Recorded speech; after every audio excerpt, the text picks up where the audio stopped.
Could everyone please find their way to a seat? Hi, welcome. My name is Noah Bond. I'm a 2015 alumnus of the Mises University Summer Program. I'm also a Seattle area native, so for those of you visiting us from out of town, I'd just like to say welcome to Seattle. And without further ado, please welcome Mises Institute President, Jeff Deist.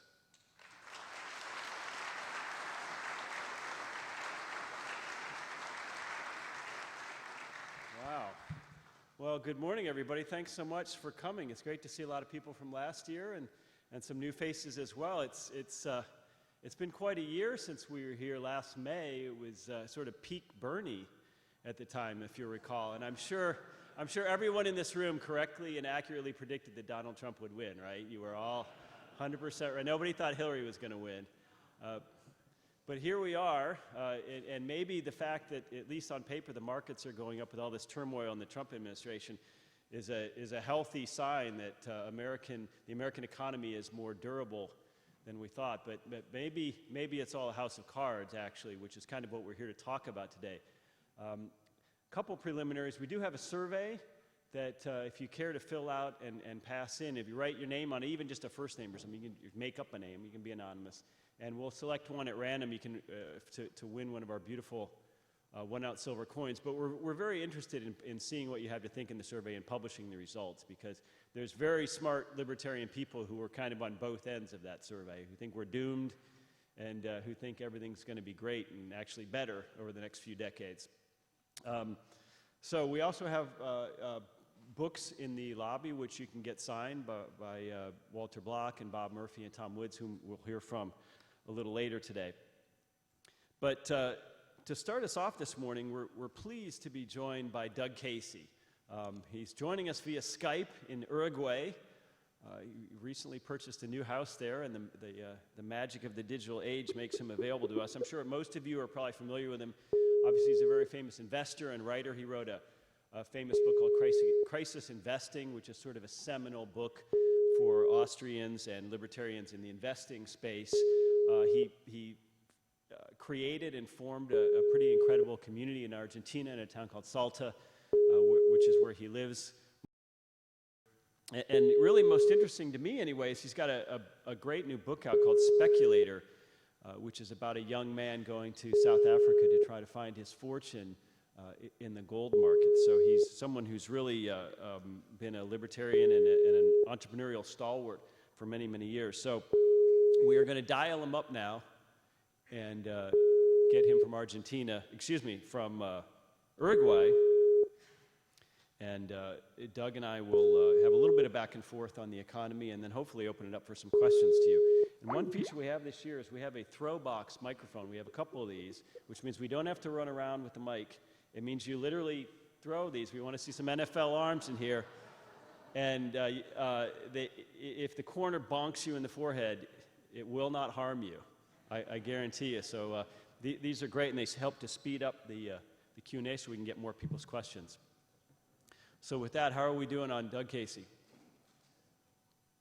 We are dialing him up as we speak, and we tested him. He actually had a great internet connection from Uruguay this morning.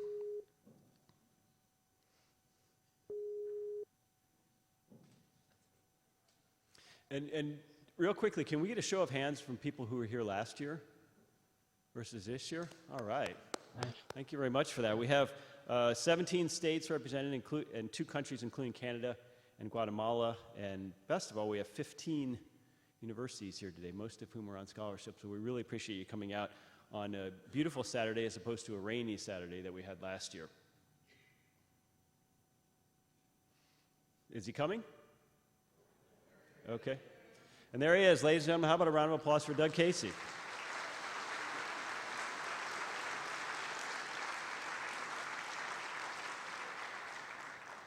Well, Doug, thanks so much. We told him about your beautiful new house in Uruguay, which Doug said earlier is like Kansas with a beach. So can you explain this for us? What's Uruguay all about? Uruguay is a backward little communist country that is really like an unable province of Argentina. Like most of the countries in the world, it's going downhill at this point. It, I've been to 155 countries as a traveler, and I've lived in 10 countries. And absolutely no place in the world is freedom on the uptake. It's going down everywhere in the world. Although, I'll qualify that. In Argentina, their recent election, they actually have a decent human being at the helm. So that may be a temporary exception, but I'm pretty pessimistic about the state of the world, to tell you the truth. I'm here in Uruguay because this government is communist and backward, but they're also incompetent. So they leave you alone. And no international income. So that's why I'm here on. I've got a big estancia. I'm surrounded by cattle and soybeans. I can go into Buenos Aires if I do something different. So I've been reading a lot on the Casey Research site lately. Give us your thoughts on the U.S. economy since Trump and some of the what I would call artificial run-up in the S&P 500, for example. Give us your sort of overview of the fragility of the U.S. economy. Well, let me put it in context by saying that the U.S., let me start before that, actually. I think Western civilization peaked before World War I, probably in 1913 or 14. And Western civilization has actually been going downhill since then, although technology has been improving. Why? Because every year, for at least the last couple of centuries, there have been more scientists and engineers alive than have ever lived before in all world's history. And that's true today. And it'll probably be true for at least another 20 or 30 years, at which point demographics will change. All right, that's the context I want to set. So the stock market, has something to do with the state of civilization and technology and something, but it has more to do with how much money is being created by these central banks and where that money goes. And so most of it is going into the stock market. Well, actually, most of it's going into the bond market, which is in a super bubble, a double bubble at this point, a bubble of world historic importance, the biggest thing since the tulip bulb or the South Sea thing. And that relates to the stock market, and it's flowed over into real estate and so forth. So you guys are living in historic times right now. I can't wait to see what happens over the next 5 or 10 years when this all deflates. Well, how do you think that starts? In other words, the central bank, the Fed, our central bank, has quadrupled its base money since the crash of '08, and a lot of people say, well, that's just sitting there as bank reserves. It's not sloshing around in the general economy. So the average Keynesian says, why should we care? It's a good thing. Well, of course, they're right. It hasn't filtered into the broad general economy yet. So we've seen inflation in financial assets. We haven't seen inflation, higher prices in things like food and cars and things like that so much. But it's going to happen because that money's been created, and eventually it's going to come into the broad general economy.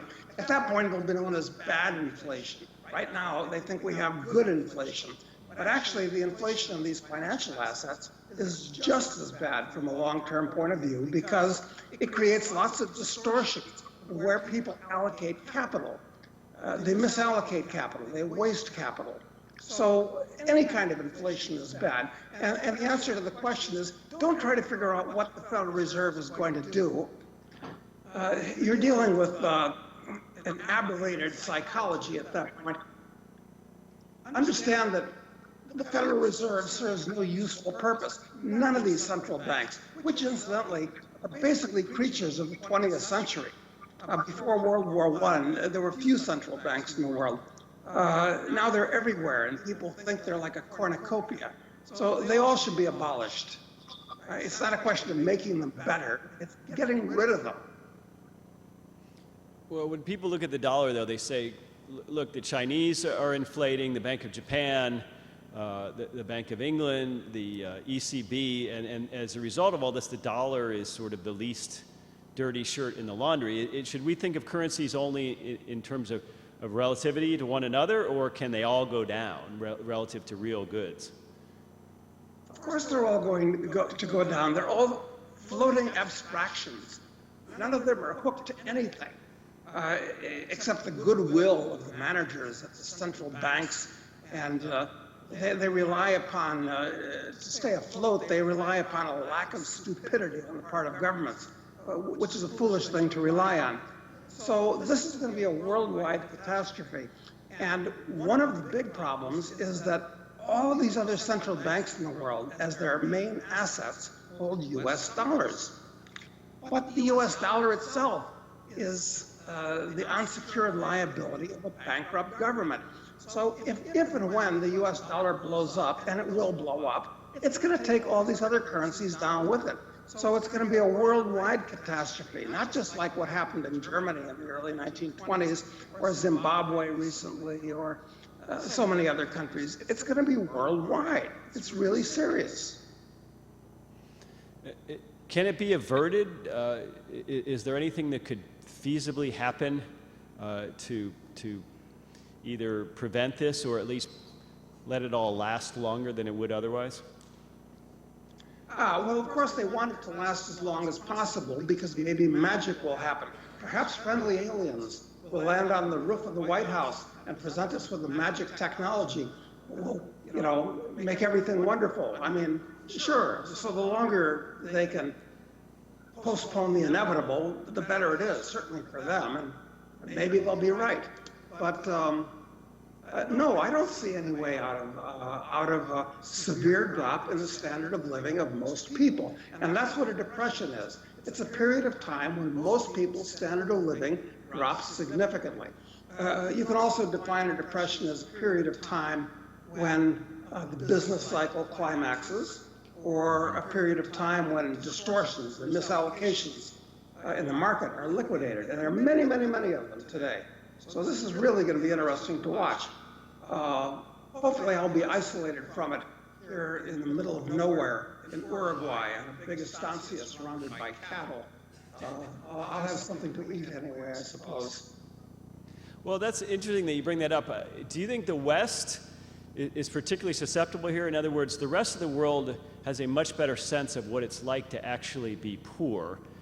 And of course, we have a sort of a just-in-time global delivery system when it comes to all kinds of things: cars, food, oil, money at the ATM, etc. So in a sense, the rich West is more vulnerable, perhaps, in the third world, in that when it comes to some sort of crisis. Yeah, that's probably true. Of course, people are like cockroaches.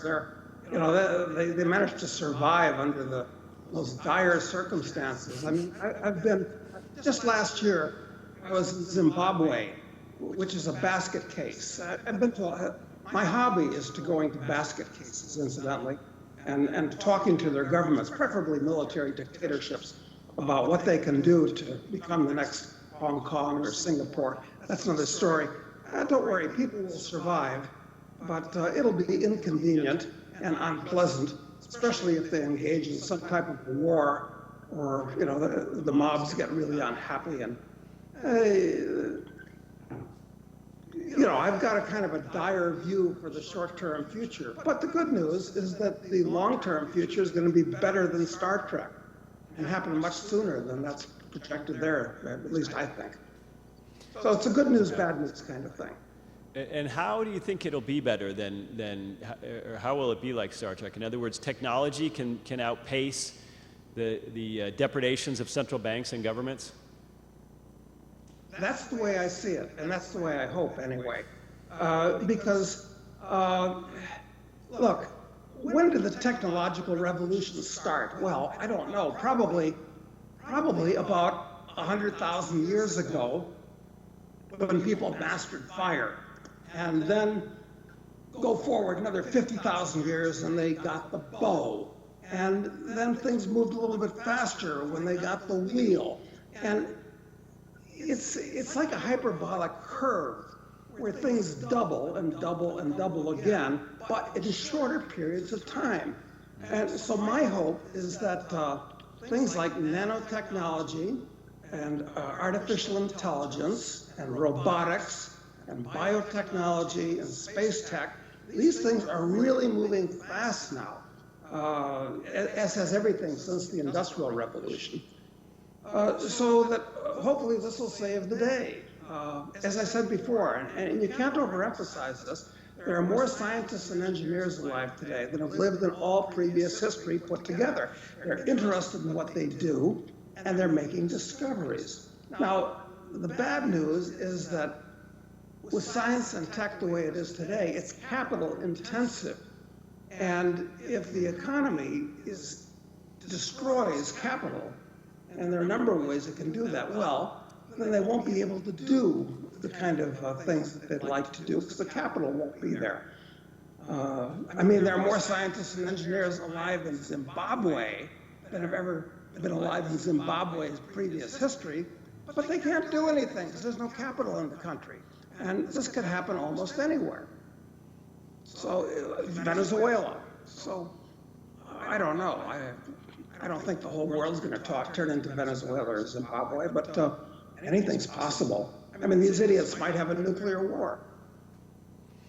Well, let's talk a little bit about the political landscape. Tell us what you think of Trump and whether you think America is on a one-way street. In other words, getting more authoritarian, and that some sort of crisis or crash would actually bring out our authoritarian impulses rather than our libertarian impulses. Yeah, well, I'm not really a trend follower, but let me say this. Trends in motion tend to stay in motion. It doesn't matter what the trend is until some type of a crisis turns them around, okay? So I think the negative trend in the world is going to stay in motion until the crisis happens.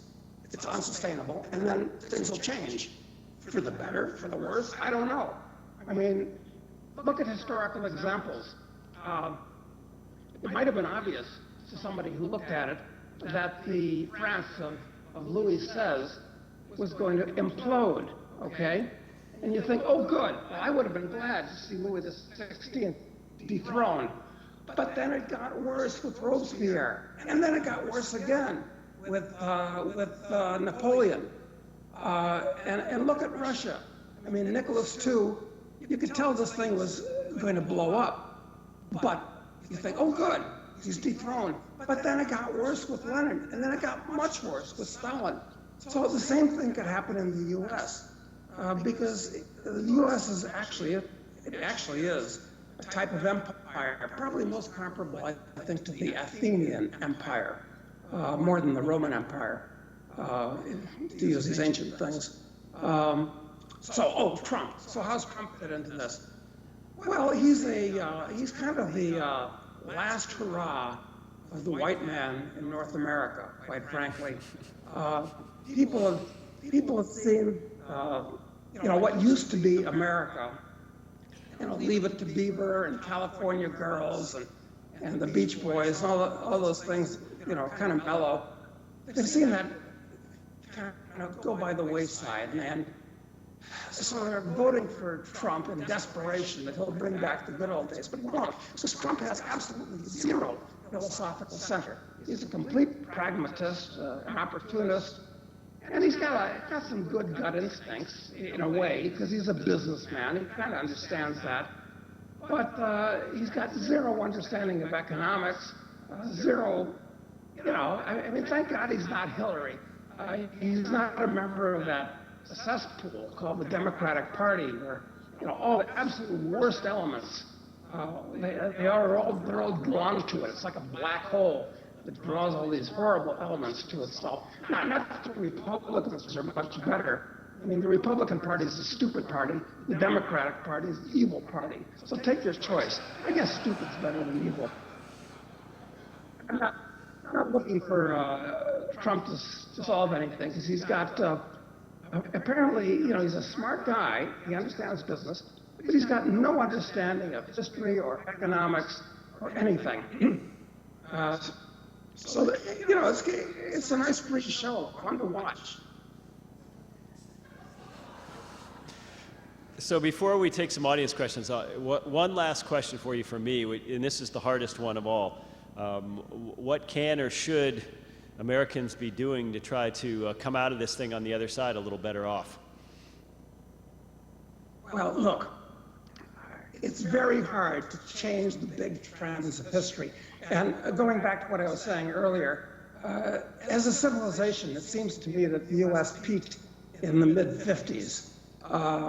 Just before the Cadillac came out with the twin-tail bullet, the 1959 Cadillac convertible was the peak of American civilization, actually, from that point of view. And it's been going downhill. The standard of living of the average American, even by government statistics, has been going down since the early 70s. So what should you do? Look, your biggest danger today is not investment danger or an economic danger. Those are big dangers. Your biggest danger is a political danger. So you must diversify yourself politically and internationally. And let me say this to everybody that's there in the audience. You guys are all in college or something like that. You're all in your late teens, 20s, whatever it is. I think you're already misallocating your time and your money going to college. What you should do is buy a backpack and start hitchhiking around the world. You will meet more interesting people. You'll make connections that will last you the rest of your life. Where would I go?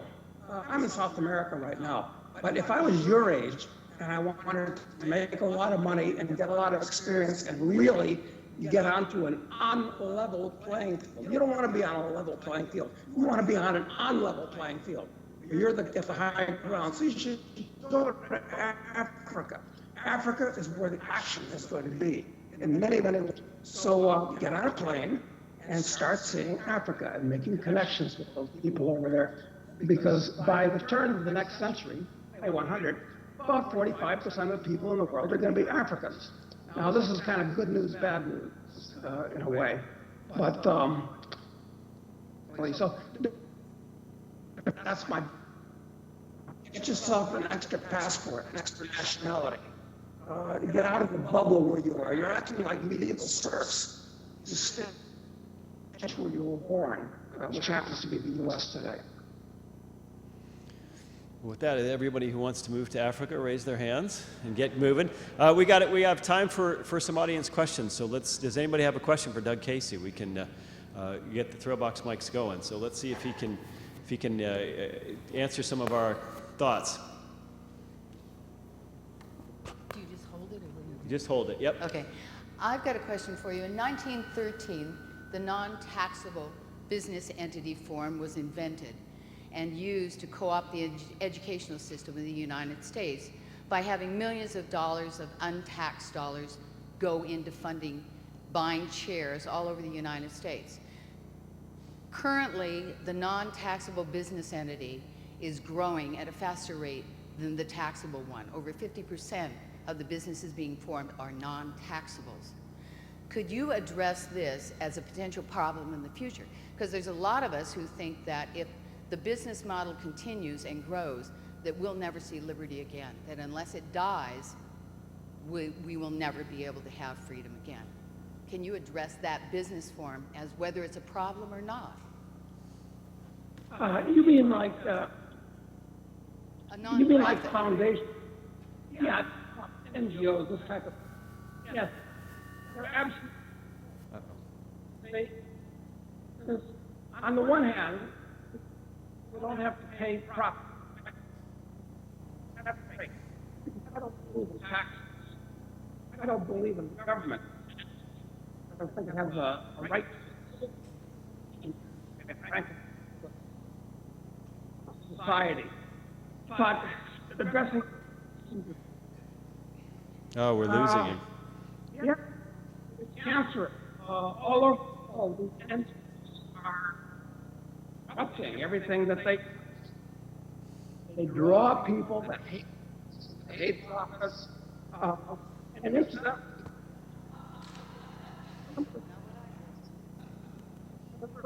this is dropping in the U.S. and the public. So yeah, no, you're right. This is just one of many problems. Well, let's try one more, see if we can get a little bit better internet from Uruguay. And Doug, can you hear us okay? I hear my own voice in the background. Let's try one more and see if this will work. We have a question? This lady here.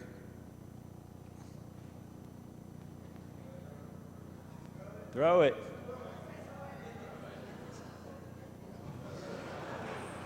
Oh. Hi, my question is, at the beginning of the talk, you said that the technology and science progress would continue for 20 to 30 years, and then we would have a demographic shift. And the implication of that sentence without a conclusion made me raise a question. Could you explain a little bit more, expand a little bit more about why a demographic shift would cause or could cause a stop in the progress, or do you see it differently? Yeah, the thing is, in advanced countries, the getting older, and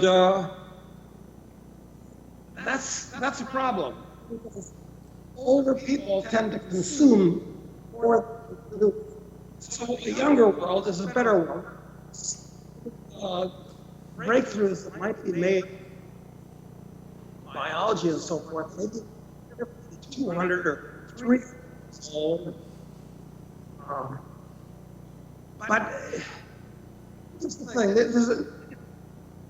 to have a young population, old populations. Old populations cannot do stuff, and they have to learn new ways. The whole world, but unfortunately, they don't have or the kind of thinking that we learned in the West. They have magical thinking there. Change? I don't know. Okay, That's why. we're gonna try one more, and if it continues cutting out, I'm afraid we might have wrested all the internet out of Uruguay that's available this morning. This gentleman back here, if you want to toss it to him. Relay. Perfect. Perfect. Try one more, Doug. Thank you. Okay. So, my good friend, why don't you tell us, if we get smart and if we're going to make a new agreement to address the future, what would we have, or what would you think we can do to replace the Bretton Woods agreement and do something for the ages today to address the issues you see coming down the pike? Thank you. Okay. Look, what you need is a market-based. You don't want the government, or you want the government involved. That's for education or anything, frankly. It's money. Well, probably gold. What's developing cryptocurrencies are very interesting. And Bitcoin is just the fact of this blockchain technology. And these things are booming. I think those are limited. So, it's one of the problems of being older, as opposed to I didn't get up. I can see the trend, but I don't confidence it. And the answer is agreements between nation states, governments. Get up. Governments, these nations. Well, Go on. Did you want some money? I think we're losing him. Clay, is that possible to switch from audio only? Just give us 1 second.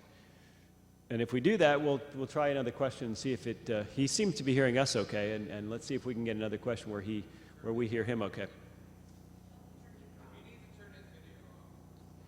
Doug, if you could turn your video off, we're going to try audio only. Okay, good idea. Okay.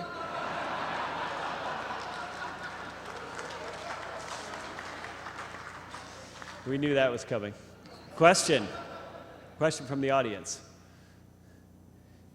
There you go. Hi, thanks. It seems to me that the Western society has kind of gone and embraced the values of the French Revolution, which you mentioned. And so the ideas of brotherhood and reason, so-called, and against the church and against any kind of moral lawgiver. So you mentioned people will survive, but what's your thoughts on how that is going to influence the future of the economy and society as a whole? Seems rather dire. Well, yeah, it is, because when I was college, there weren't any libertarians around. There were people like myself that had kind of libertarian value. We didn't have libertarians to say, so we're still such a tiny portion of the overall society that we really did over. I mean, look at most colleges today is typical, where all of the kids seem to have a collectivist outlook. So it's not good. Okay, we'll try one more, and if it breaks up, we'll cut this off. Can you throw it? This gentleman over here. Right. There we go.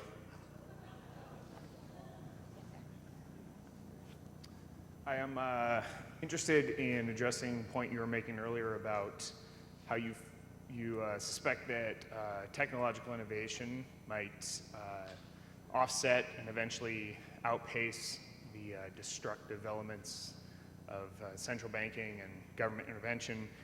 And I'm a novice at these Austrian ideas, but I've been reading Man, Economy, and State, and there's a point that Rothbard makes in there where he talks about how technology isn't the driver of those types of growth, but rather it's capital, because there's always technological advances sort of in the queue, as it were, but and they're kind of available, but that's only once time preference drops and more capital is available. And I'm just wondering how you can sort of square those two perspectives, or if I'm misunderstanding Rothbard's point or yours, or anyway. No, I think he's quite correct, and that's a good observation on your point. The point that I was making is that with the current state of science and technology, it's very capital intensive, much more capital intensive than it was back in the days of Newton, for instance. So that unless you have a lot of capital, it's going to be hard to advance science beyond its present boundaries. So they're very tied up with each other, the amount of capital you have and the advances that you can make in science and tech. So yeah, that's quite correct. Can I give you guys a commercial? Yes. Oh, I'm not even sure you can hear me at this point. Yes. We can hear you at this point. Another question? The audio seems to be back. Here we go. Hi, Doug. As you may know, the Federal Reserve has a balance sheet of something like $400 trillion right now. If I'm getting No, not 400 billion. Its balance sheet's about, trillion. what is its balance sheet? I'm trying to think of the number, 4 trillion. Okay, yeah, I'm getting the number wrong. It didn't quite sound right to me either. But it's very large, historically large. And I'm just wondering if there's any way, if they came to their senses tomorrow, if they could unwind that without a catastrophe, if there's any path to do that. There's a joke. I'll tell you a joke that will indicate the situation we're in. You call your broker on the phone and you have some worthless stock, and the worst thing you can hear on the phone is what's known as an elephant fart. Now, what is that? You call your broker and you say, sell, and all you hear is boom on the other end of the phone. Who's going to buy all that paper that they have? Nobody. So I think it's impossible for them to unwind their balance sheet. I think they've reached the point of no return. I think they're going to double their balance sheet in the years to come. That's my guess. And inflation's going to go much higher. So some practical financial advice is, even though we're in a real estate bubble, if you can buy a house with no money down, the mortgage is probably going to inflate it out of existence, over the next generation. So that's what, and you should lock in these low interest rates today. They're anomalous. They're artificially low. I mean, this estancia that I bought, I borrowed most of the money at 2%. So I expect it's going to be free. That stuff happens down here in South America all the time, incidentally. Yeah, that's actually a great question, how or if the Fed will unwind it. Do we have another question for Doug? This gentleman here. Heads up. Doug, you mentioned going to Africa to check it out. What are your favorite countries in that continent? Well, we've got over 50 of them. It depends on what you want. Now, for lifestyle, forget about it. There are no good choices in Africa. There really aren't. But political entrepreneurship is where the action's at. I wrote a novel that was published about a year ago called Speculator. And you guys will be interested in it because it's about a guy who's 23 who goes to Africa with very little money and in a matter of months emerges with $200 million. And then what happens after he gets involved in a bush war and all this type of thing. So which country would I go to if I were going to Africa today and I was the age of most of you guys? Depends on how much off the deep end you want to go. Madagascar, interesting. Namibia, interesting. West Africa, totally different thing. I'm a big fan of the Congo because it's so chaotic. Zimbabwe, very interesting. I'm pretty familiar with Zimbabwe especially. I don't know. Put your finger on a map and any place you land, it's going to be someplace where very few people like yourself are going to have been. And that makes it valuable. I mean, doing things that everybody else does means that it's not a very valuable experience. So you want to do things that few people have done. And that means going to Africa and listen, you go to most of these countries in Africa, and if you're sharp, within 2 weeks, you can be having a sit down with any minister in the government or the president, and that's what opens doors on that continent. It's all about political entrepreneurship. So pick a country, any country. Go to Madagascar, that's not a bad choice. Go to Namibia, another good choice. Interesting. Question? This gentleman back here. Yes. Whoa, overthrew him.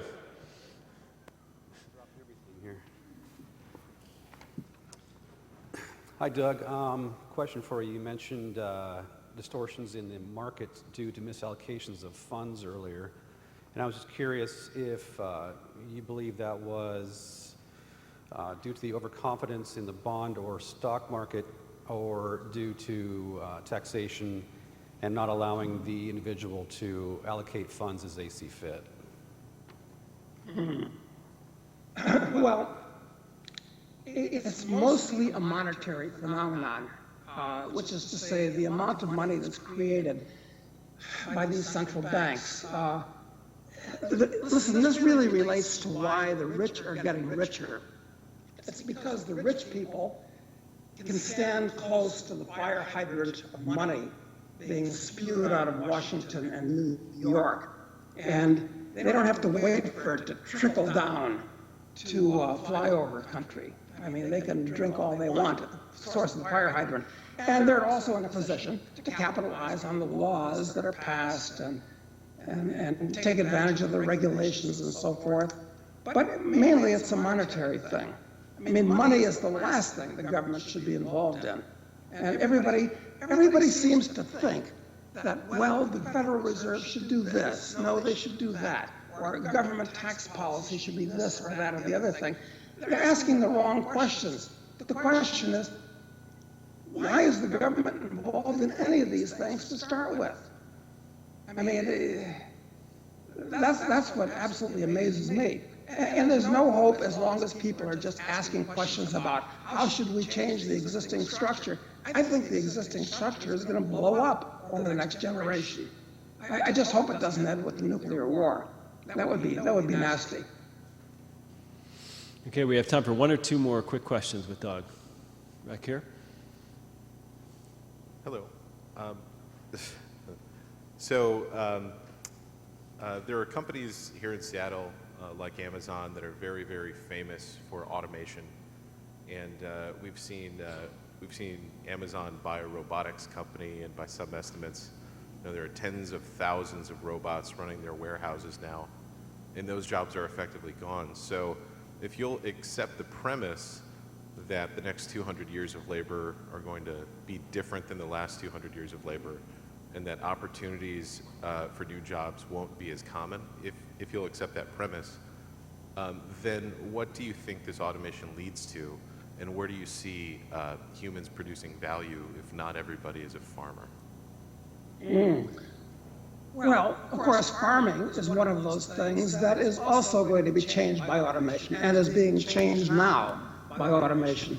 But don't worry about it. And the reason I don't worry about it is that years ago, and maybe they still have this as their motto, IBM had as their motto catchphrase, machines should work, people should think.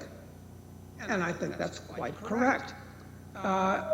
Keep that in mind. Second thing you should keep in mind is that all people, you, me, everybody, has an infinite demand for goods and services. If you have one Ferrari, maybe you become a Ferrari collector and you want 10. You got one house, then maybe you want one here and one there and the other place. There's no limit to the amount of things that you want. You want servants, you want everything. Everybody wants everything, okay? That's just natural. It doesn't matter how much you have. So there's going to be an infinite demand for goods and services, and I wouldn't worry about not having something to do. All you have to do is find other things people want, and machines are not going to be able to supply all of that.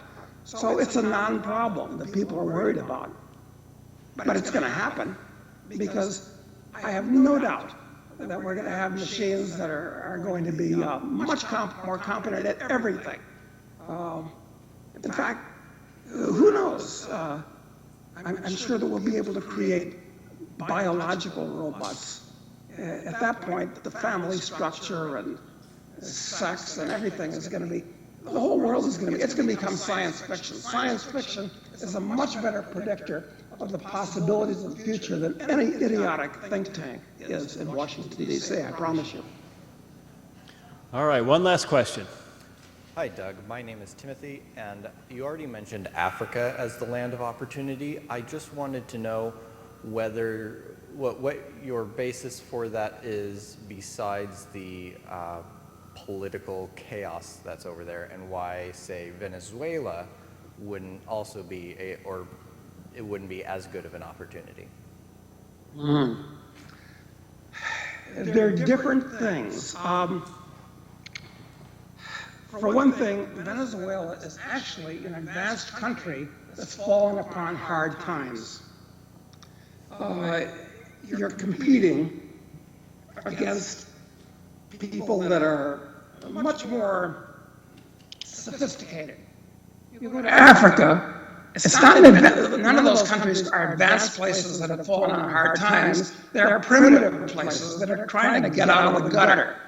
So it's a different type of thing, number one. Number two, in Africa, most of you are Americans. In Venezuela,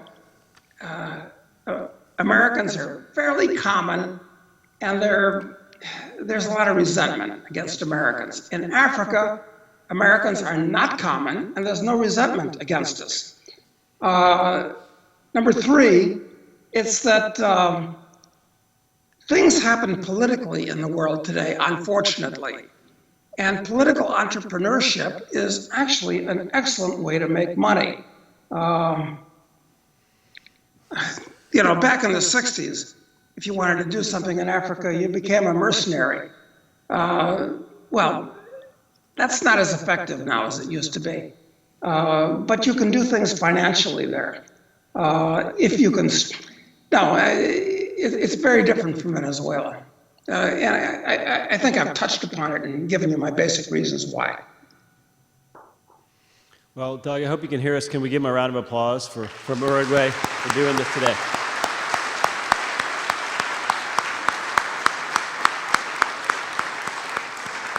Doug, thanks so much. With that, I'd like to introduce our next speakers, Dr. Walter Block, whom I'm sure many of you know as a professor at Loyola in New Orleans, but also a troubadour of sorts for liberty, prolific author, writer of books, defender of the undefendable, and Laura Davidson, who is a longtime student of Austrian economics, also a prolific author in the area of monetary policy and Federal Reserve and banking generally. She's co-written many articles with Walter, and they're both going to give us their thoughts this morning about where and how the economy is going. So thanks very much, and a big welcome for both of them.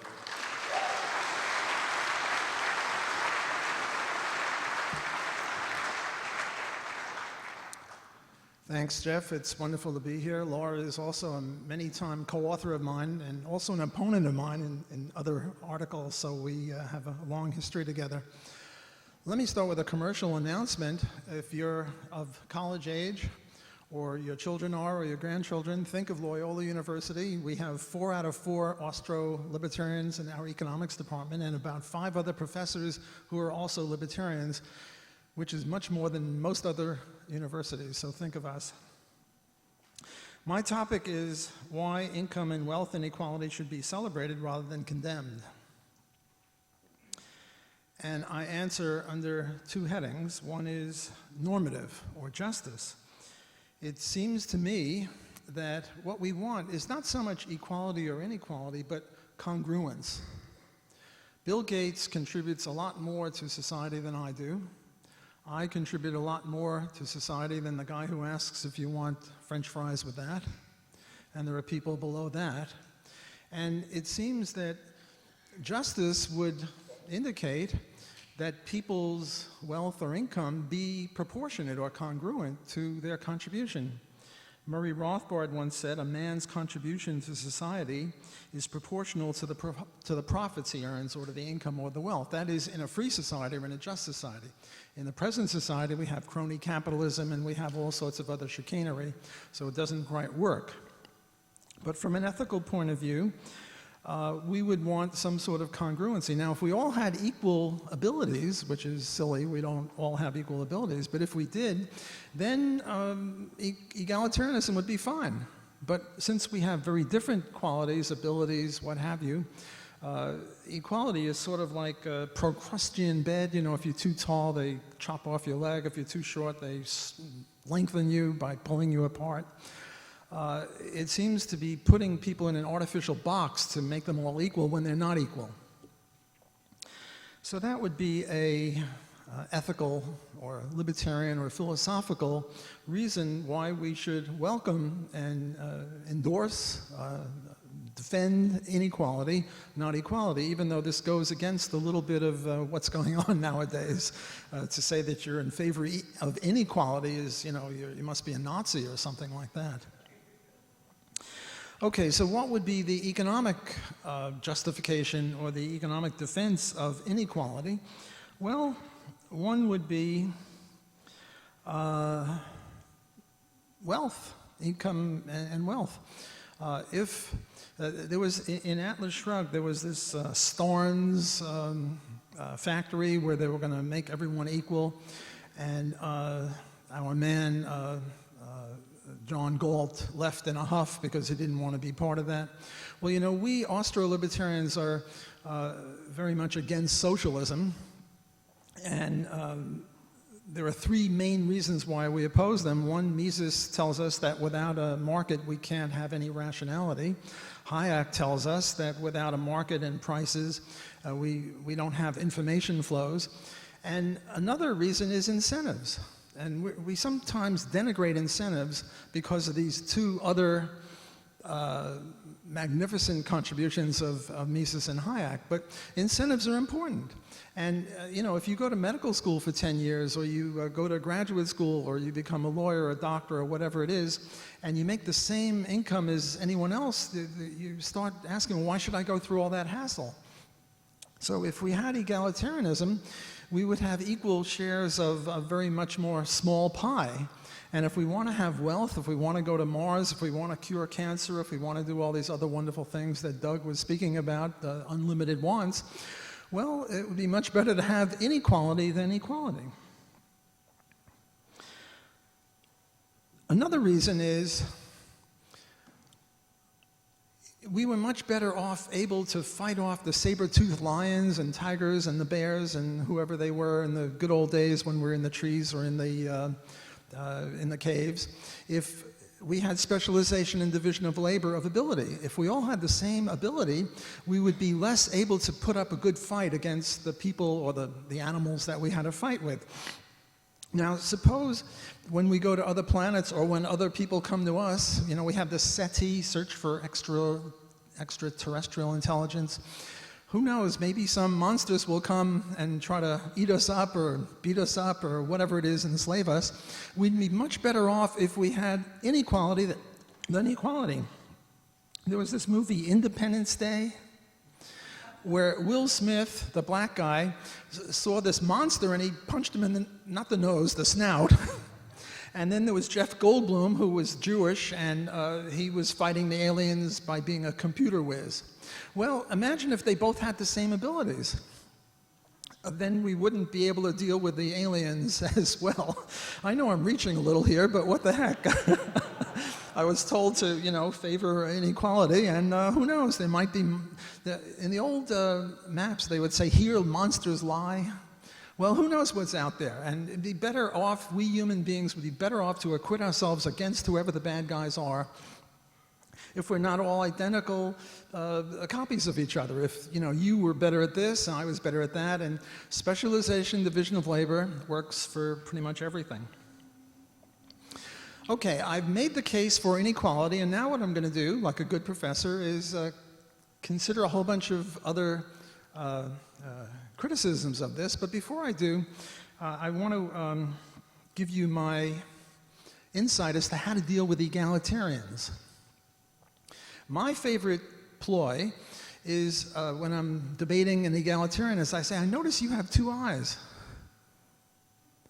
And I tell them, you know, if you have only one eye, it's true, you're not going to be a good baseball player, you're not going to have depth perception or whatever, but you can live a life with one eye, and everyone now close one eye, and, you know, life is pretty good.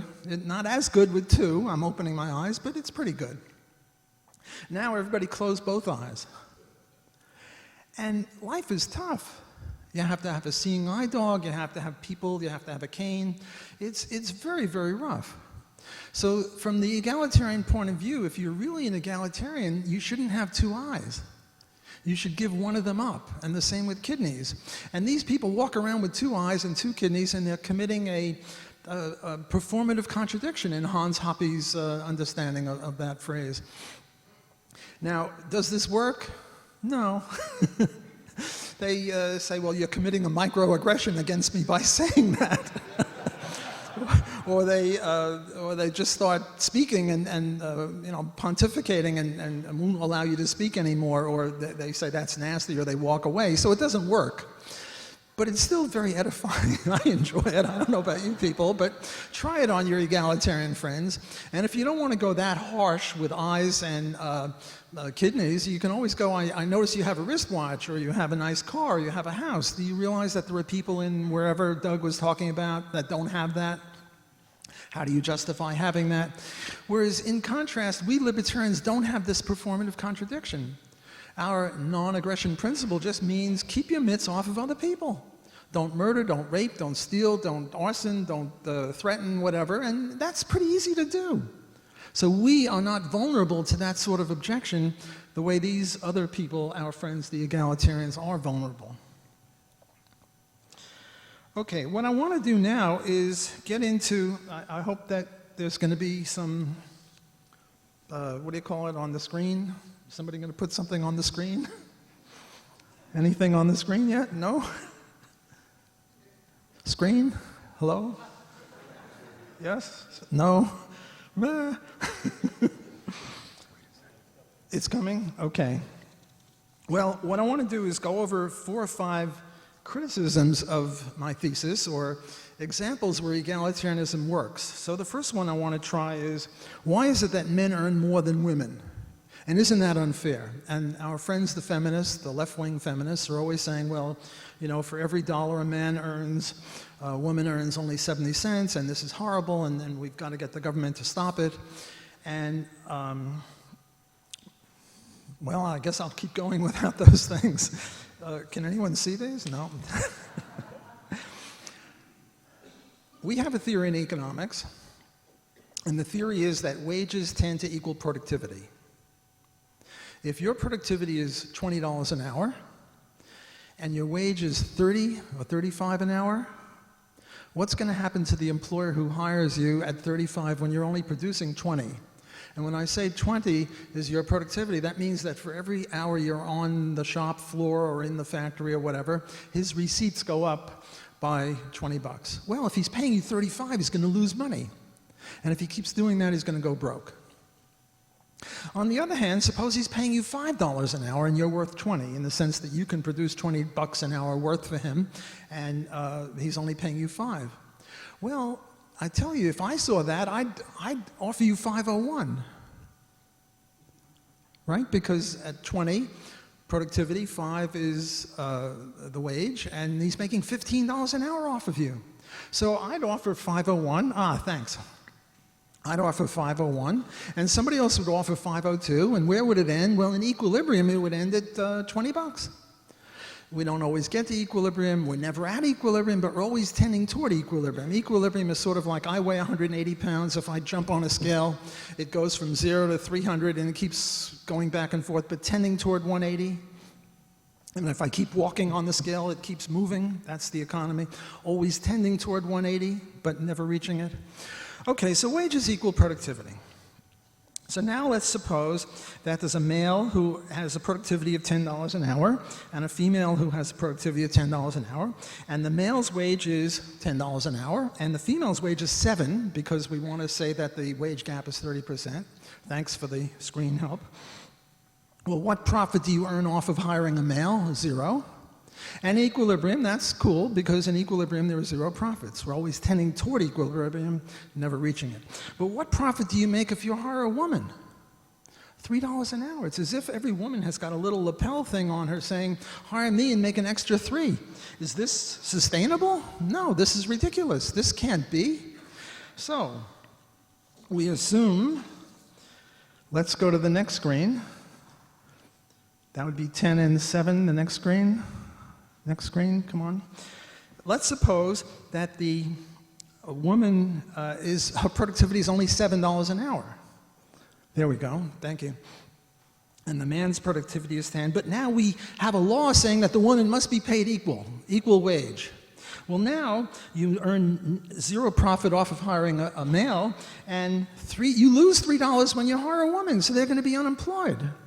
That's not helping women by boosting their wages artificially. So you might ask, why is it that women are less productive than men?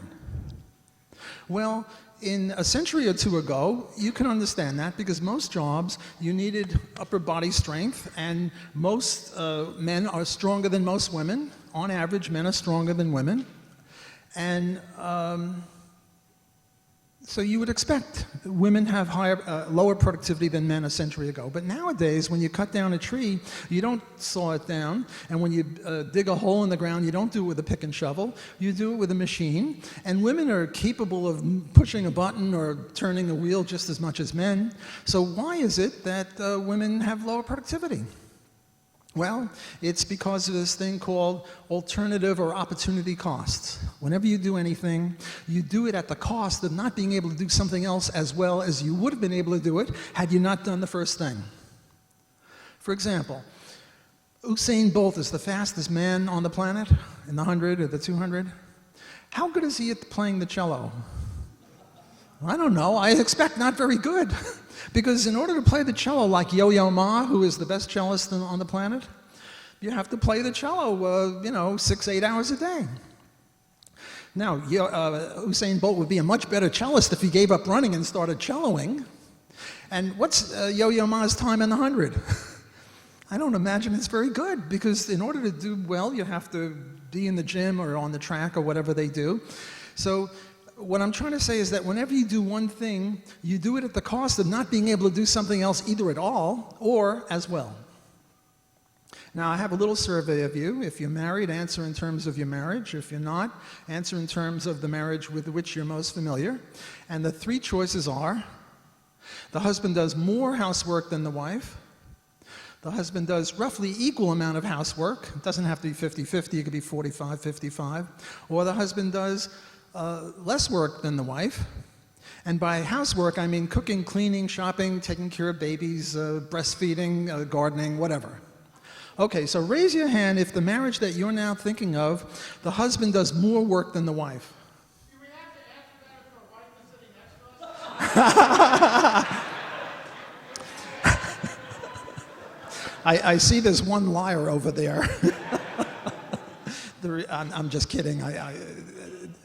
This is actually accurate based on what sociological surveys show. And in how many marriages is it roughly equal? Not a few liars.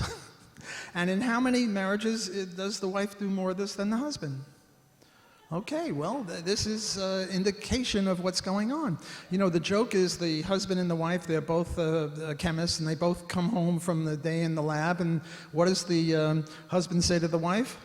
"What's for dinner, dear?" Namely, even when they're doing the same thing, the wife is doing more of the housework. And if you're thinking of having 3 kids spaced 3 years apart, and during that time, if you're a physicist or a chemist or a computer person, the human capital atrophies, and you're either part-time or out of it for 15 years, well, of course you're going to be making less than your husband who's been working all along. That's why men have more productivity in the market than women. Okay, the next slide is empirical. What I gave you was logical considerations. Now what's the empirical? The empirical stuff is, if you compare all females with all males, women earn 70%, which is roughly their productivity. But if you take ever married females, that is, they've either now married, or they're widowed or divorced or separated or touched in some way by marriage, their ratio is 50%. And if you take never married, I screwed up the thing, that third one with 100% should be never married females and never married males. There's no gap. And if you look at all females to all males, ages 16 to 21, again, there's no gap, zero gap, because none of them are married, or very, very few people are married before 21. Okay, the next slide is an argument from neoclassical economics, which tries to show that if we take money from rich people to poor and give it to poor people, somehow both of them are better off if we add them up.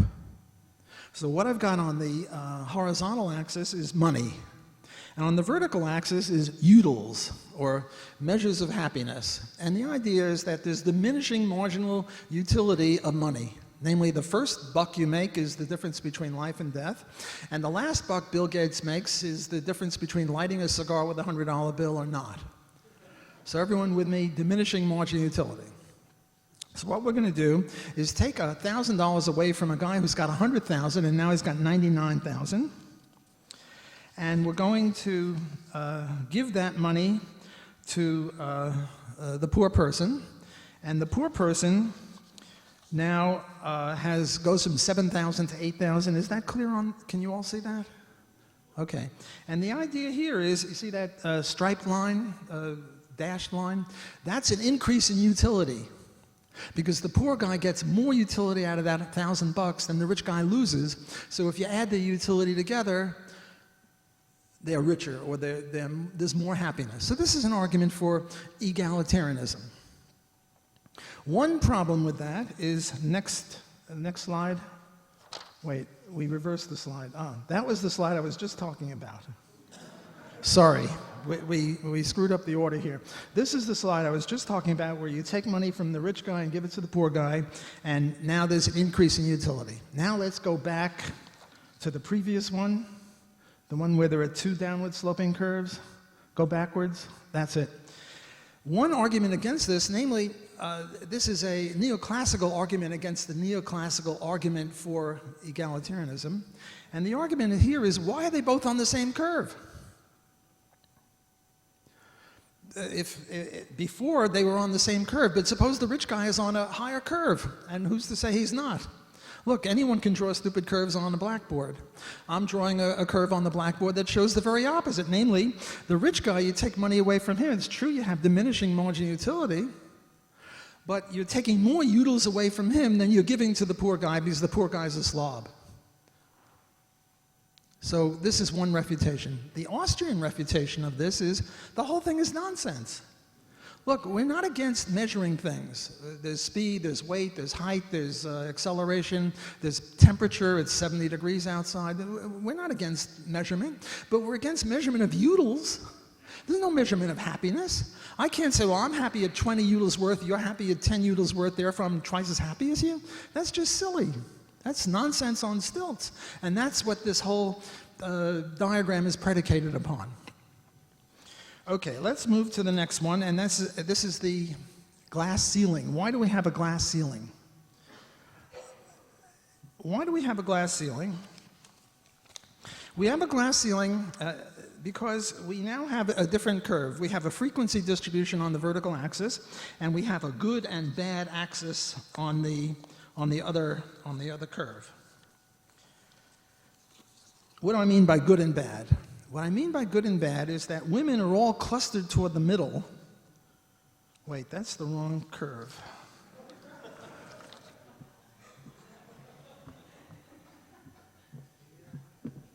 Again, we're out of order. Go to the next one. The female should be at the top. The next curve. Nope, go back two. I want the one where the females are on the top of that bell curve. That's it? Right, that's the right curve. Sorry, I'm screwing up my order here. Okay, what's going on here is, sorry, the other one is the correct curve.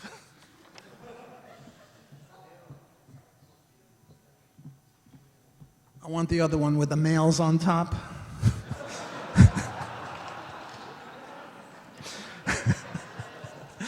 I didn't mean anything by it. The males are on top, okay. I tell you, when I drew these things, I wasn't thinking about that. You people are perverts. Okay, what's going on here is, let's look at bad. What's bad? Bad is how many people are in prison. You go to a prison, who do you see, males or females? No females, all males. I'm exaggerating a little bit.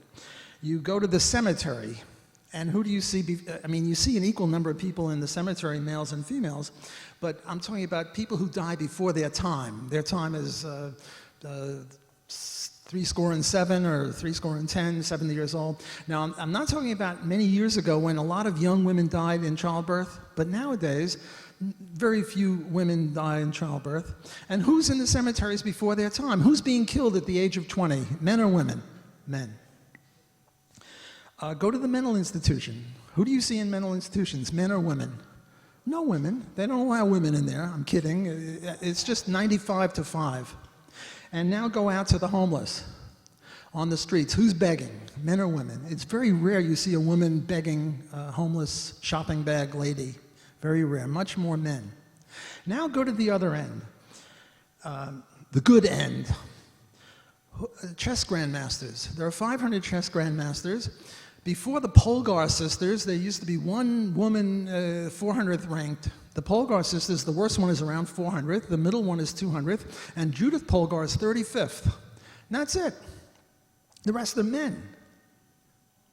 Nobel Prizes. Now, I'm not talking about Nobel Prizes in sissy things like poetry, God knows what they award there, but I'm talking about, macho stuff like physics, chemistry, economics.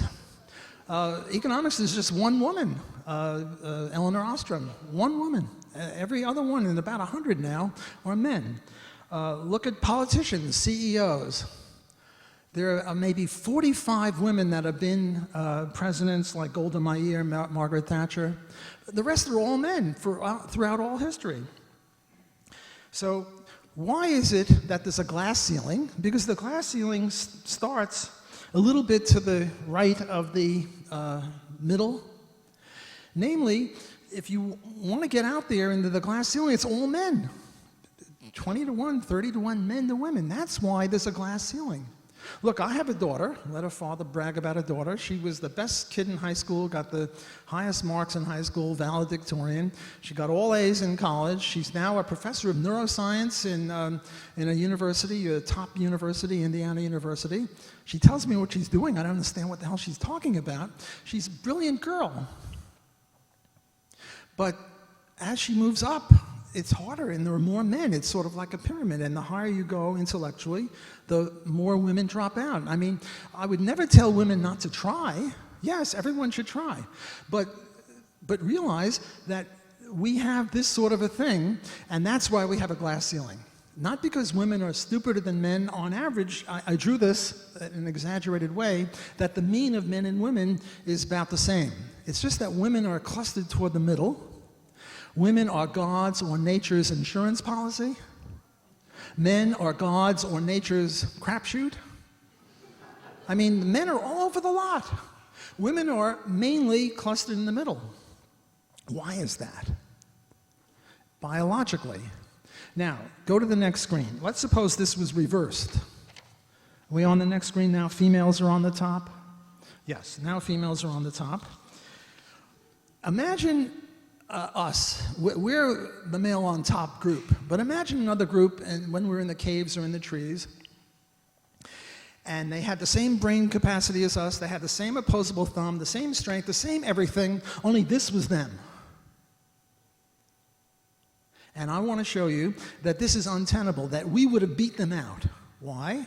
Because look at those women on the bad screen, on the bad side. Now, they're perfectly capable of getting pregnant, but they're not capable of child rearing because they're too busy being in a hospital or in a mental institution or being in prison or whatever it is. Get it? See, the idea is we would have outbred them because most of the women, or half the women, are on the left, and they're not capable of doing anything because they're pathetic, they're bad. Right? Are you following this? Yes? Okay. There'll be a quiz, so you better take notes. And now let's look at the other side. How many children are women capable of having? I mean, if they really work at it, maybe 15? How many children are men capable of having?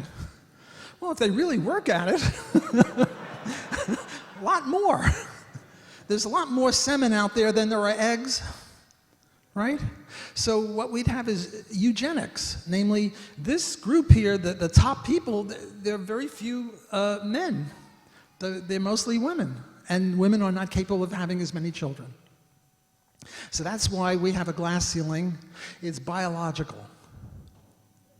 Okay, the last thing I want to do is the middle class. Everyone's now whining and moaning, well, we don't have a middle class, and the middle class is great, we got to have a middle class. Next slide, please. That would be a slide where, again, we have a frequency distribution, and we have money on the x-axis, or the horizontal axis, and we have poor and middle and rich all equal. But now let's turn to the next slide, and what we have is sort of a camel's back kind of a thing. Nope, this one. That's it, good. Where we have a lot of poor and a lot of rich, but nobody in the middle. And somehow this is bad. Well, there is one reason I can think for thinking that this is bad, and therefore the government might want to boost the middle class and push down the other two. and that is the claim, I think false, that if you have a lot of poor and a lot of rich, the poor will resent the rich and they'll overthrow them like the French Revolution. And that's the only argument I can think for having that. I don't think it's a very powerful argument because I think most revolutions are not created by the poor. They're too busy trying to earn a living. Most revolutions, I mean, look at, you know, they say the only Marxists are now college professors. That's where the revolution comes from. You know, the intellectuals, the left-wing media, the mainstream media, that's where it comes from. The poor, not as much. I used to play handball. And I have two hips. I'm the hippest professor in town because I have two hip replacements. And my doctor said if I play handball and I fall, I'll be visiting him again. And I don't want to visit him again. But I have to do something, so I do masters competitive swimming, and I also do walk racing. You know, that's that funny stuff where the hips go around. And in those races, what you have is this sort of a distribution. Namely, what you have, my time for the 5K is around 40 minutes. What you have is any decent runner is doing it in 20 minutes. So you have a big clump of people who have 20 to 25 minutes. And then you have very, very few people, me and my fellow race walkers. And then what you have is on the left, where the poor are, you have social walkers. These are the people that push a baby buggy or, you know, just sort of traipse along, whereas I really move along. Doing 40 minutes is moving along for a race walker, especially one of my age. So what we have is a bimodal distribution in race walking, or in running. Is this bad? Well, this is the way it is. What's wrong with that? In a lot of sports you have that. You have, or cello playing, Yo-Yo Ma is great. Anyone here play the cello? Well, you're all lousy cello players, right? So, and in the middle you have people who are, you know, pathetic cello players, but they play. So there's nothing wrong with having a no middle class. And again, I return to what I said before about congruency. What we want is neither egalitarianism nor inegalitarianism. We just want the results to reflect the abilities or the qualities of people. And if the qualities turn out to be bimodal, who cares? Certainly we libertarians have no idea that, you know, we should change things like that. Well, to summarize, I just want to say that I've presented you with some ideas on egalitarianism, and I hope that some of them are beneficial to you. And send your kids to come to Loyola University. I need more good students. Thank you.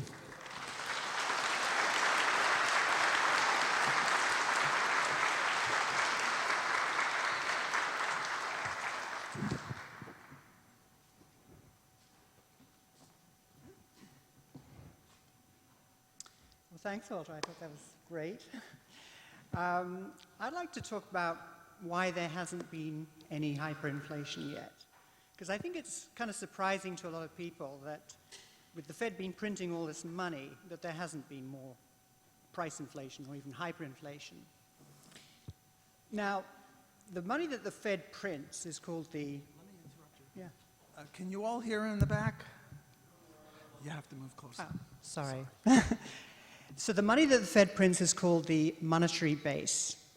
And prior to about 2008, the start of the financial crisis, the monetary base was around about $800 billion. And it had been that way for quite some time.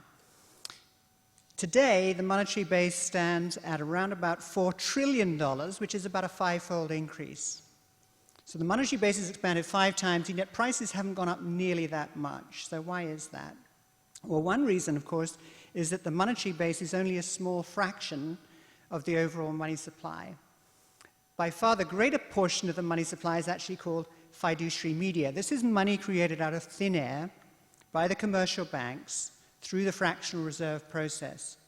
And this money is pyramided on top of the monetary base. And the fiduciary media created by the commercial banks has actually not expanded that much, and that's unusual, and I'll come back to that in a minute. But you can think of the money supply kind of like a cheesecake.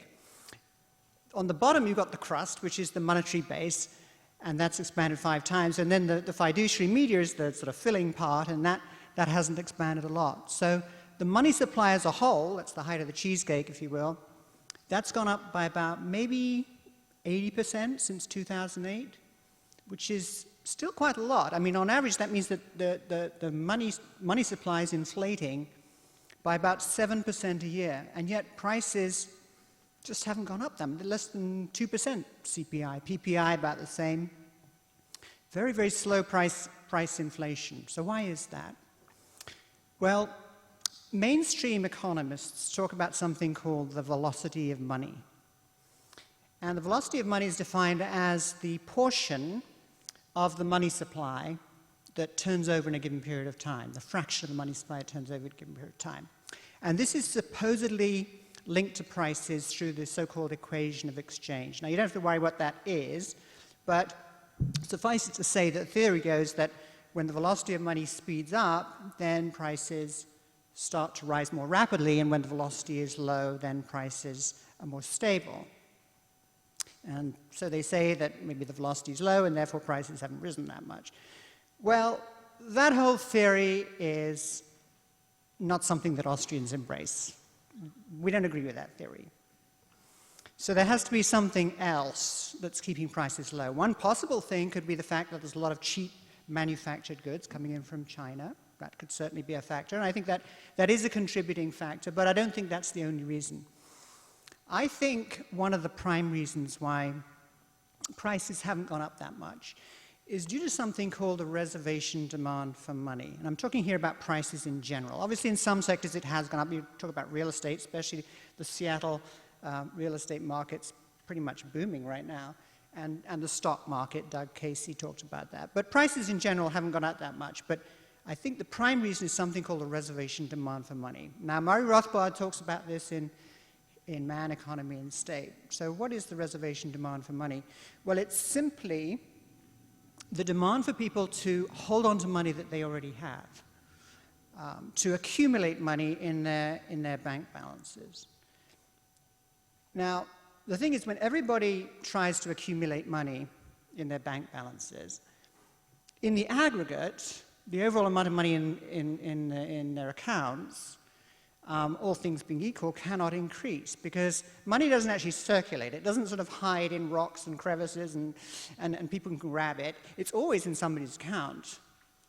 But the funny thing is that when everybody tries to hold on to money, then the purchasing power of that money goes up and prices in general tend to fall. Now, why do people want to hold on to money? Well, they want to hold on to money because the future is always uncertain.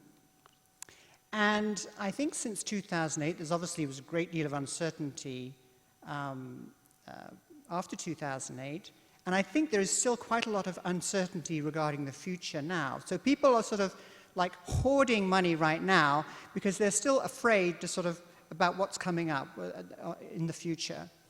And this applies both to, I think, consumers and also to businesses. So it's both consumer goods and capital goods.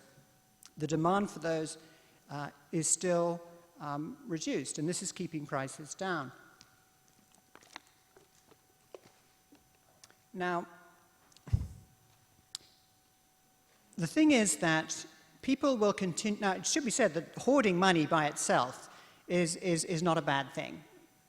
Mainstream economists might say it's a bad thing, but for us Austrians, that's not necessarily a bad thing. But people will continue to hoard money in the face of uncertainty if they're convinced that in the future prices are going to remain low. And right now, I think that's probably the case. But if there are future expectations of inflation, then anybody who's holding money is going to say, well, why am I holding money if I believe that the purchasing power of that money is going to go down? So what they do is they start to spend that money. And as they spend that money, then what happens is, of course, the prices go up. So then it becomes a sort of self-fulfilling prophecy. And prices continue to go up. More people realize the prices are going up. So then more people dishoard their money. They spend it.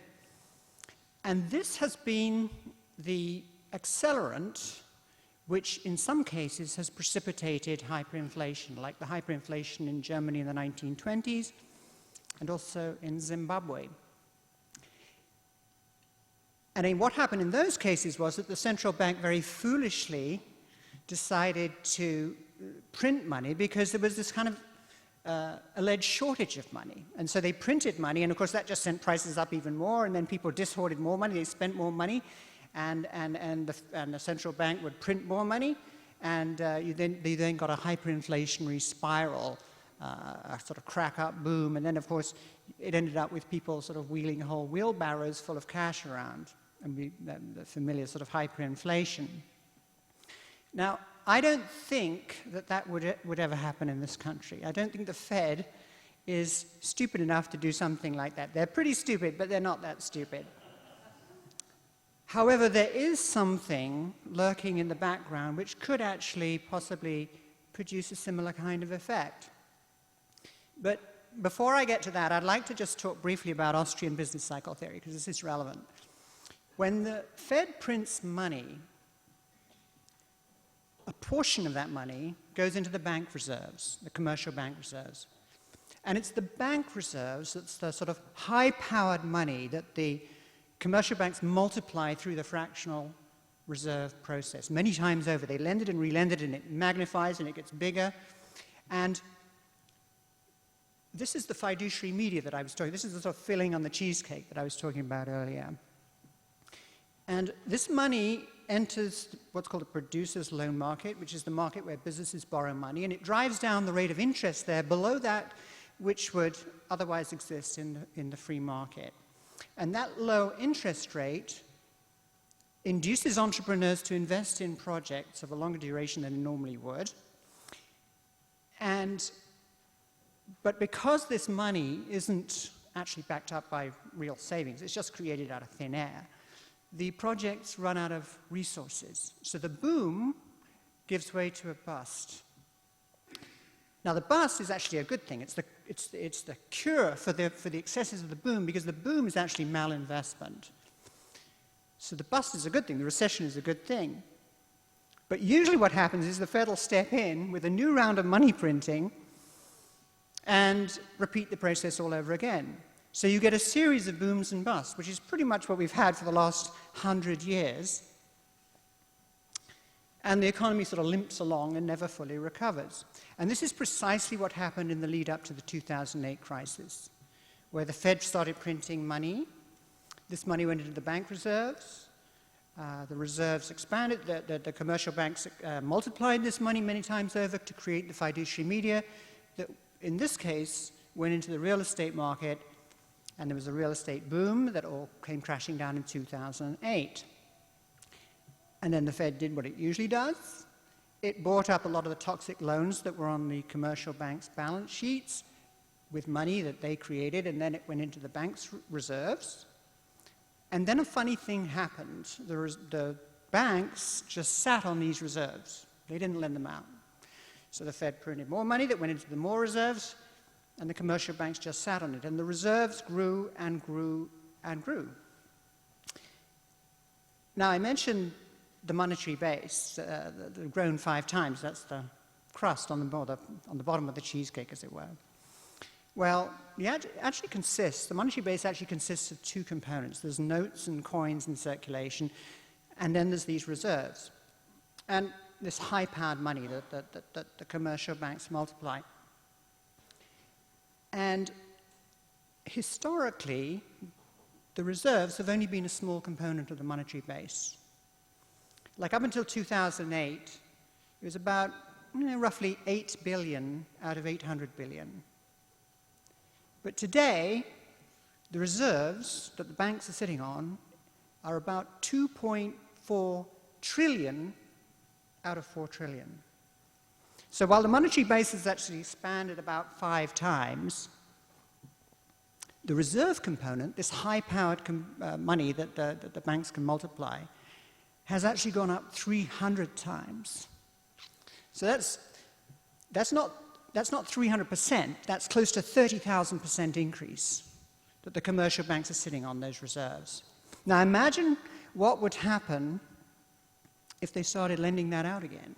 Imagine what would happen to the money supply. It would be orders of magnitude bigger. Now, that hasn't happened for a variety of reasons.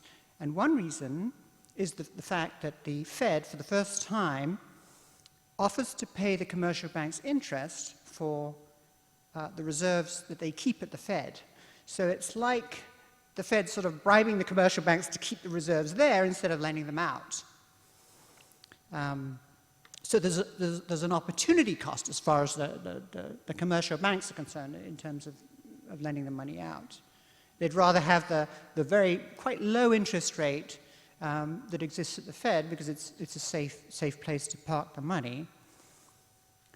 Another reason that the commercial banks haven't lent the money out is because of credit default risk. They're still afraid of that, and they have to comply with various capital adequacy ratios. But all of these things could change, and it wouldn't need to change much for there to be a very significant expansion of the money supply with very serious consequences. Now, there are several things that the Fed can do to stop that from happening. They could, for example, raise the interest rate that they're offering the commercial banks to keep their reserves at the Fed. That's one thing they could do. Another thing they could do would be to raise the minimum required reserve ratio. That's another thing. And the final thing they could do is they could sell some of their assets, because by selling some of their assets, that mops up a lot of cash and shrinks the bank's reserves. But here's the thing. Any of those things by themselves are deflationary. And the Fed is deathly afraid of deflation, kind of irrationally so, but they are afraid of deflation. So if there were an expansion of the money supply by the commercial banks through fractional reserve lending, the Fed could be slow to respond to that. And if they were slow to respond and the money supply were to grow, then prices would start to sort of inch up. And now we come back to what I was talking about earlier about the high reservation demand for money. Because if prices start to rise, then individuals and corporations will say, well, wait a minute, our money that we're holding on to is becoming worth less. Let's get rid of it. And as they get rid of it, prices would start to rise even more. And as prices rise even more, the nominal rate of interest would go up, and that then incentivizes the commercial banks to lend more. And as the commercial banks lend more, of course, the money supply expands, and so it goes on and on. Now, and you get a hyperinflationary spiral. Now, it's not here. In this situation, it wouldn't be like in 1920s Germany or Zimbabwe, where the central bank is printing the money. It's the commercial banks doing it, but it's sort of having kind of the same effect.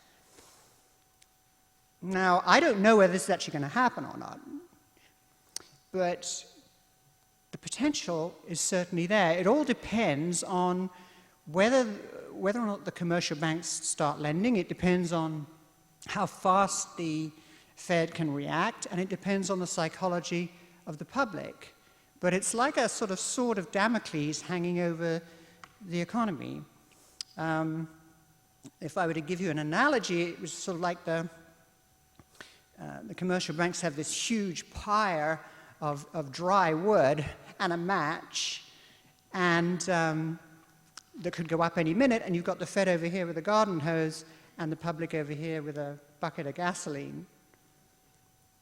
So all of these things could potentially come together in a sort of black swan event. Never before have the commercial banks been sitting on so much high-powered money, so much reserves that they could expand to such a great degree, and never before has the Fed's balance sheet looked the way it has, and I believe that never before have the public's reservation demand for money been this high for so long, with the potential that it could reverse. So to sum up, I think we're living in very interesting times and potentially very dangerous times. Thank you.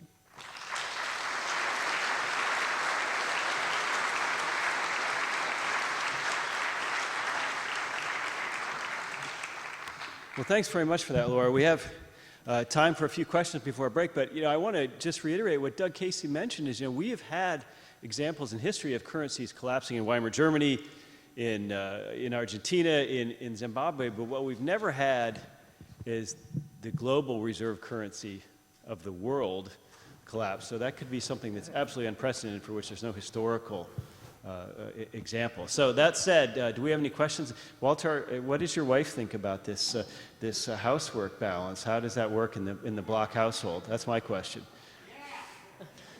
50-50? We've been together since 1970. All right. So far, so good, although you never know. There's a joke about that. The guy falls off the top of the Empire State Building, and on his way down at the 10th floor, someone says, "How are you doing?" He says, "So far, so good." So who knows? Young lady here in the red. Walter, I have a question about, you're talking about the biological argument for the difference in wages between men and women. And while I don't disagree with you, I think that trying to use that argument is pretty much going to have us labeled as some kind of Nazis or worse, if possible. Well, I'm already labeled as a slave supporter by the New York Times, so it's hard for anything bad to happen. Yeah, but I have the video of that. My attitude is I follow Murray Rothbard on this. You go with the truth wherever it leads, and if it leads in ways that offend some people, too bad. I mean, a university or a think tank like this is supposed to be one where ideas are allowed to be brooded about, and if they offend some people, well, we talk about it. The solution for bad speech is more speech, not stopping anyone from speaking. Speaking of that, I just wanted to say that in my book, Defending the Undefendable, I had a chapter on counterfeiter. And Laura and Bob Murphy and another guy, what's that Polish guy's name? Machad. Tibor McCann? No, not Tibor McCann. Matt Mackay. All disagreed with me. And Matt Mackay was the third one. And we're all still friends. And Laura and I have several articles where we criticize each other, and then other articles where we agree with each other. So there's nothing wrong in an institution such as the Mises Institute or at a good university where people disagree and they're still friends. And the key is we're seeking the truth. We want to get that 1/1,000,000th of an inch closer to the truth with a capital T. And the only way to do it is, I say this, you say that, he says someone else, and then we argue about it, we discuss it. One of the great benefits of the Mises Institute is this thing called the Quarterly Journal of Austrian Economics, where these arguments are discussed and with an open venue. So I think that's very important, that we not squelch ourselves just because we come up with arguments that offend someone. Look, what I said is my theory. I published about it, and other people are free to publish criticisms, and then I respond, and that's the way we get closer to the truth. Good question over here. Fun. Can I try this? This lady back here. Go lefty today. Oh. I didn't know he was a lefty. Watch out, he's a lefty. Oh, yeah. Hi. My question's for Professor Block, and it's regards to when you opened up about inequality.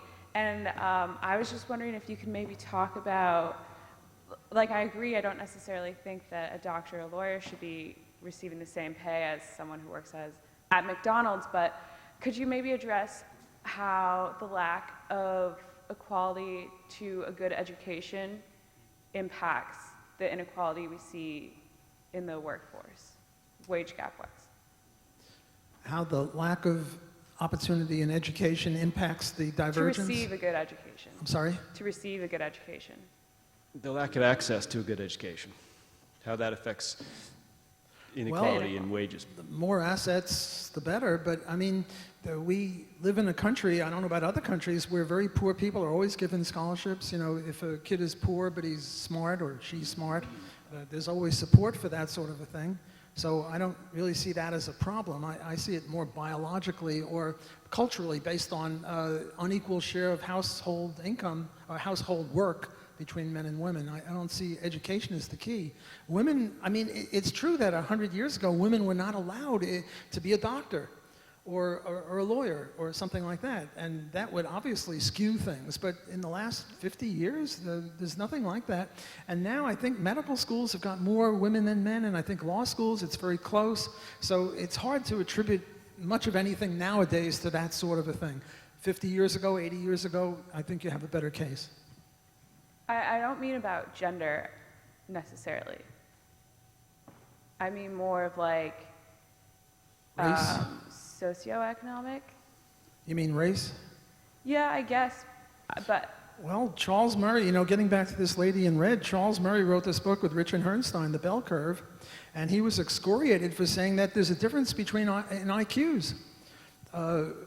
Orientals or Asians have a higher IQ than whites, and whites have a higher IQ than blacks. Well, this has got to impact something, and now there are sociobiological explanations for why that is, which would take me too far afield. But the point is that if you have a different IQ, it's all the education in the world isn't going to really help. And now you have this compulsory education, which I think Joel Spring wrote about it being a 12-year jail sentence. There are certain people that would be much better with child labor. I know that's going to get me in trouble saying child labor is good, but there are kids who can't sit still, and if you can't sit still, it's hard to be in a schoolroom because you prevent other people from learning anything. So you get all sorts of ramifications like that. This gentleman right behind you. Well, I guess picking up on that same thread, I sort of consider myself an Austro-egalitarian in the sense that if you're talking about allocation of efficient capital, you address either person actually, the issue of the need for equality of opportunity, and is it not true that human capital is wasted simply because some people happen to be extremely suboptimal compared to other people who have much more. Well, look, equal opportunity, as far as I'm concerned, is a leftist plot. I don't have equal opportunity with LeBron James to be a basketball player. He's got springs in his legs. He can jump 40 feet vertically. I'm exaggerating a little bit. We don't have equal opportunity, assuming we're of the same age. And Yo-Yo Ma has much more equal opportunity than me because he's got something that I don't have. Look, most of the questions have come to me, so I've got a question for my co-speaker here. Could you tell us, just briefly, where are the areas we agree and where are the areas we disagree? On what? I'm sorry? On what? On where, well, we've co-authored 5 or 6 articles, so we agree on those. Right. And yet we've bashed each other on several occasions. So That's if you true. could just acquaint the audience Well, with where we agree and where we disagree on mainly macroeconomics. Yeah, well, on one of them, let's see, intertemporal loan mismatching, that was one of them. I guess I could just briefly describe that. There's 2 kinds of loans. There's the fiduciary media that I was talking about, which is loans created out of thin air, and then there's what are called time loans, which are genuine loans. Like, say, if I lend you $100 and then you agree to pay me back in, say, a week or a month or whatever, then that doesn't create any money. That's just a time loan. So Walter says that if the borrower lends the money for the lender lends the money, let's say for a year, but the borrower goes out and then sort of uses the money or relends the money for 2 years, then this creates the same kind of situation that you get with fractional reserve banking. This increases the money supply and causes all sorts of discoordination and actually generates the Austrian business cycle because it lowers the interest rate on the producer's loan market. So that's what Walter says. I have to disagree with that argument. So that's one of our bones of contention, I suppose. Right, and the other is the counterfeiting. The counterfeiting, yes. Yes. Walter says that private counterfeiting is a good thing. So, and I sort of disagree with that. I don't think that's.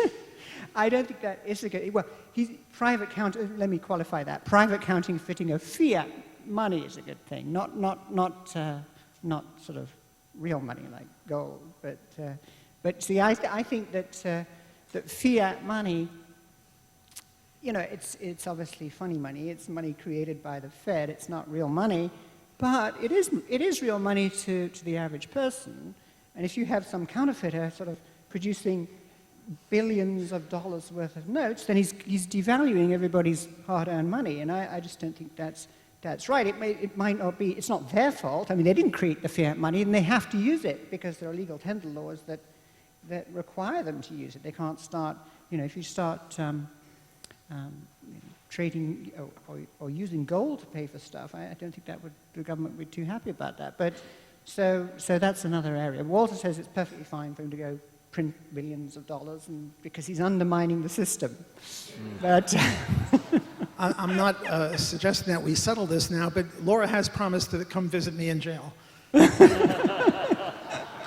Here we have time for one more question before we have to take a break. It's this gentleman back here with the green box. Oh, yeah. Walter, I just want to also mention that when I attended the University of British Columbia in Vancouver, you guys in the Fraser Institute were really vilified by faculty in general. I hope the level of hostility is diminished a little bit. But I want to ask, one of the phrases we hear a lot is equal pay for work of equal value. Is it your impression maybe that it is that people don't realize that value is subjective, or is it more the labor theory of value at work here? First, about the Fraser Institute and UBC. I used to work for the Fraser Institute, which is sort of equivalent to the Cato Institute, Canadian equivalent, and I got fired for being too libertarian and too Austrian. Then I had to go back to university. They probably are pretty good for Canada, but Canada's not as good as the United States in terms of political economy. With regard to equal pay for equal work, what they do is they say, well, look, a nurse and a truck driver are equal because they say skill, effort, responsibility, and working conditions, namely the danger. A lot more men die on the job than women do. So they make these arbitrary things. Well, the nurse gets so many points for this, and the truck driver gets so many points for that, and they say, well, they're equal. And one state says they're equal, and another state says they're not equal. It's very arbitrary. So I'm not a big fan of that, and this is sort of a buttress for making equal pay. And if we have equal pay and we have unequal productivity, then you're going to have unemployment. I mean, that's what the whole point of the minimum wage law is. Last year I spoke about the minimum wage law, and when you boost people's wages above their productivity levels, that's a recipe for disaster. And what these people are trying to do, in effect, is to boost women's wages up to men's wages when their productivity is lower, and the only result of that will be unemployment for women, whereas right now the unemployment rate for men and women is roughly the same. It's much higher for young people or black people because they have lower productivity. But happily, we don't have that equal pay yet. And if we did, we're going to have vast unemployment for women, and then the capitalist system we blame for that too. All right, ladies and gentlemen, we need to take a break till about 1:05, and we'll be back with Bob and Tom Contra Krugman. Thanks so much.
And I hope you didn't mind me interrupting you, but I didn't think they could. No, that's fine.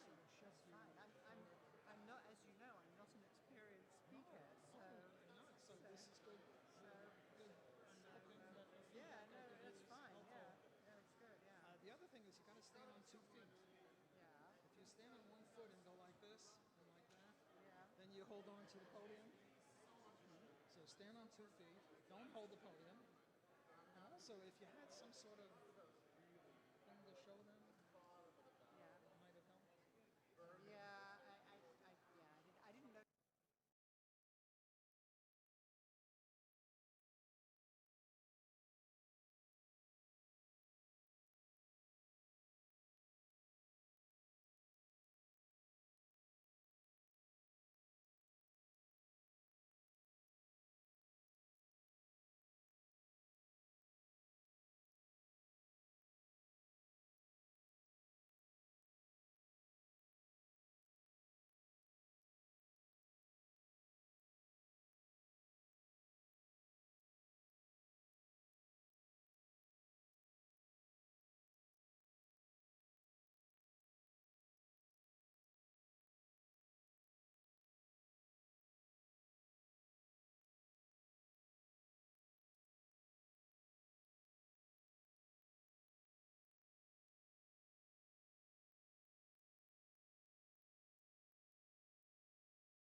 Hi, everyone.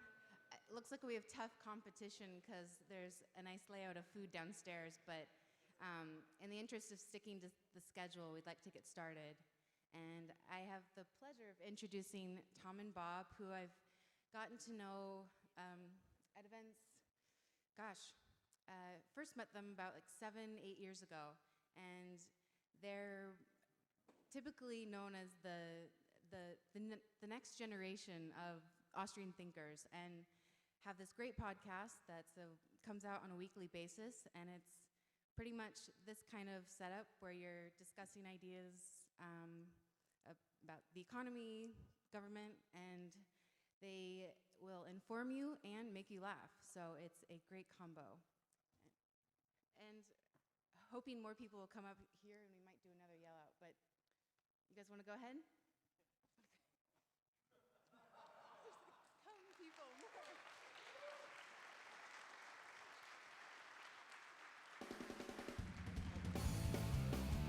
Welcome to the podcast that takes apart Paul Krugman's New York Times column. Join us as Tom Woods and Bob Murphy teach economics by uncovering and dissecting the arrows of Krugman, Nobel Prize winner, newspaper columnist, and destroyer of nations. It's time for Contra Krugman. Welcome, ladies and gentlemen. I'm Tom Woods. This is Bob Murphy, and this is episode 87 of Contra Krugman, live here in Seattle.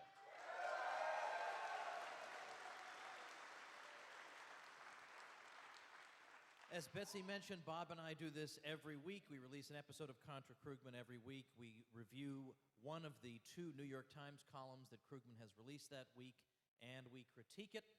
We search and search for something to find wrong in that column, and then we teach economics by doing so. Can I just say something real fast? Sure. Just for the people here in studio, as it were. I was glad to know. I'll admit, I knew for a while that Tom makes more money than I do, but I was glad to realize after Walter's talk, it's because I do more housework. So I was glad. It all makes sense now.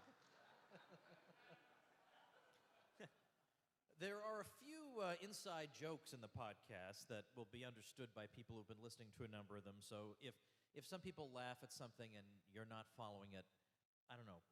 What's our advice in that situation? Just laugh and pretend that you get the joke, Laugh too. and pretend that you get the joke. Listen to the podcast more often, which you can do at ContraKrugman.com. This episode being number 87, the show notes page is ContraKrugman.com/87. It's not up yet. Will be by the time this is being heard by our normal audience, but you folks are hearing it as we're recording it. So what we're doing this time is we're actually zipping through 3 of his columns just to give you a sense of what we do. So, because some of his columns will cover just one topic, we want to cover a multitude of topics. So we're going to zip through 3 of them, and they'll all be linked at that particular page. The first one is from May 8th, and it's called Republicans Party Like It's 1984. It's my job here on the show. Bob graciously allows me to talk once in a while on the show, and what I get to do is summarize the columns. So I'm going to give you really brief summaries. Like, these are executive summaries, like you're on your way to being executed and you have 3 seconds. That's how much of a summary I'm going to give you because we have 3 of them to do. So this one is from May 8th, just not too long ago, a couple of weeks ago. And what the gist of this is that the Republicans, according to Krugman, more or less can't ever be trusted. All right, well, so far so good. But what he's arguing is that we got a whole lot of bluster about Obamacare. We need to repeal it. We're going to have this tremendous replacement. It's going to be wonderful. It's going to do all these great things. And he says, you know, the reality of what the Republicans gave us for legislation on health care fell rather short of expectations. He says, look, this thing breaks every promise the Republicans ever made about health. Deductibles are going to rise, not fall. Premiums may fall for a handful of young, healthy, affluent people, but they're going to rise for everybody else. There are going to be cutbacks for all sorts of vulnerable people. And this is exactly what they want to do. This is how Republicans are. They want to take health insurance away from people.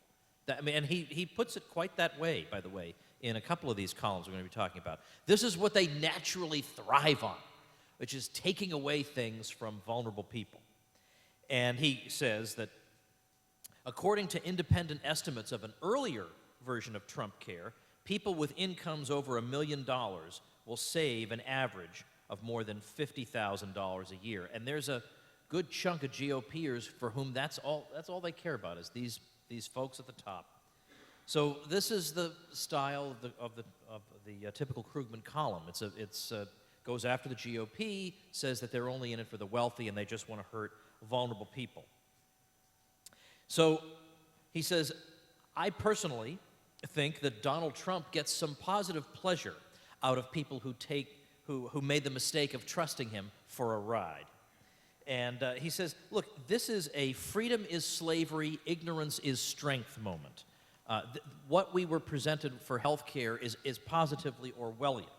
So the first column is to argue that the Republicans may have talked an awful lot about all the flaws of Obamacare, but then they turn around and give us something that is horrific and awful and in no way an improvement. Then secondly, May 12th, 2017, Judas, I like how we're not getting too over the top here. Judas is trotted out. Judas, tax cuts, and the great betrayal. And he means Judas is a bad thing, just to clarify. Right, he's using Judas as a bad, right. And he's saying, and basically Judas here, did we decide Judas was Mitch McConnell, more or less? Yeah, okay. And the argument in this column is that surely there are Republicans who know that Trump is probably in some way compromised by the Russians, but they are willing to overlook this because Trump is going to deliver them their greatest wish, which, of course, what is a Republican's greatest wish? Taking health care away from vulnerable people. So as long as Trump is going to take health care away from vulnerable people, they'll look the other way about the Russia stuff. And so that's why McConnell is Judas. He's prepared to betray everybody. He's prepared to look the other way and betray everybody if he can just get what his heart truly desires, which is taking people's health care away. Now, you think, Woods, you must be summarizing this in a tendentious way. Nobody argues that way. Either you don't listen to Contra Krugman or you don't read his columns. Now, if you don't read his columns, you have a happier life. If you don't listen to Contra Krugman, it's sadder. I'm telling you, it's sadder. We have a fun podcast. What can I tell you? So, Krugman generously says, look, we don't know for sure that top Trump officials and maybe even Trump himself are Russian puppets. We don't know that for sure. However, wink, wink, he says. He says, but you know what? This is typical of conservatives because, after all, look at the America Firsters from the 1930s. They loved foreign dictators, just like Trump loves a foreign dictator. So this is typical of Republicans. Nothing unusual about this. They're just reverting to form. Whew. Okay, that's two columns. The third one we're going to share with you today is the May 15th column, The Priming of Mr. Donald Trump. And here we have Krugman saying, isn't it ridiculous Donald Trump thinks he invented the term priming the pump to refer to the economy? Well, what Trump actually did was he gave an interview to The Economist magazine. And he said, we're going to cut taxes because we want to prime the pump. And Bob's going to talk a bit about that when we get to it.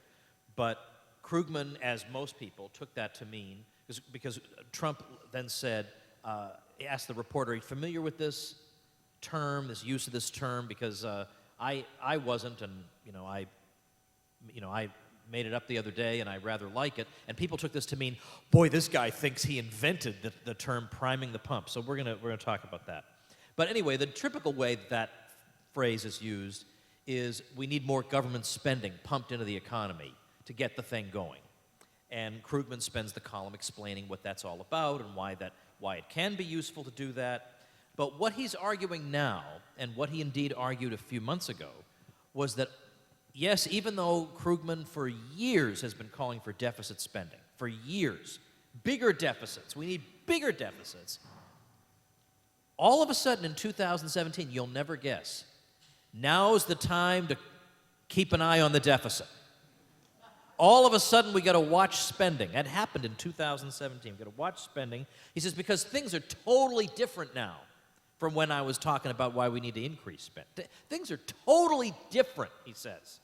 And he goes through and gives you all these reasons that things are different now. They're so much different than they were like 3 months earlier when I was telling you we needed the opposite. So we're going to go through exactly what's allegedly different.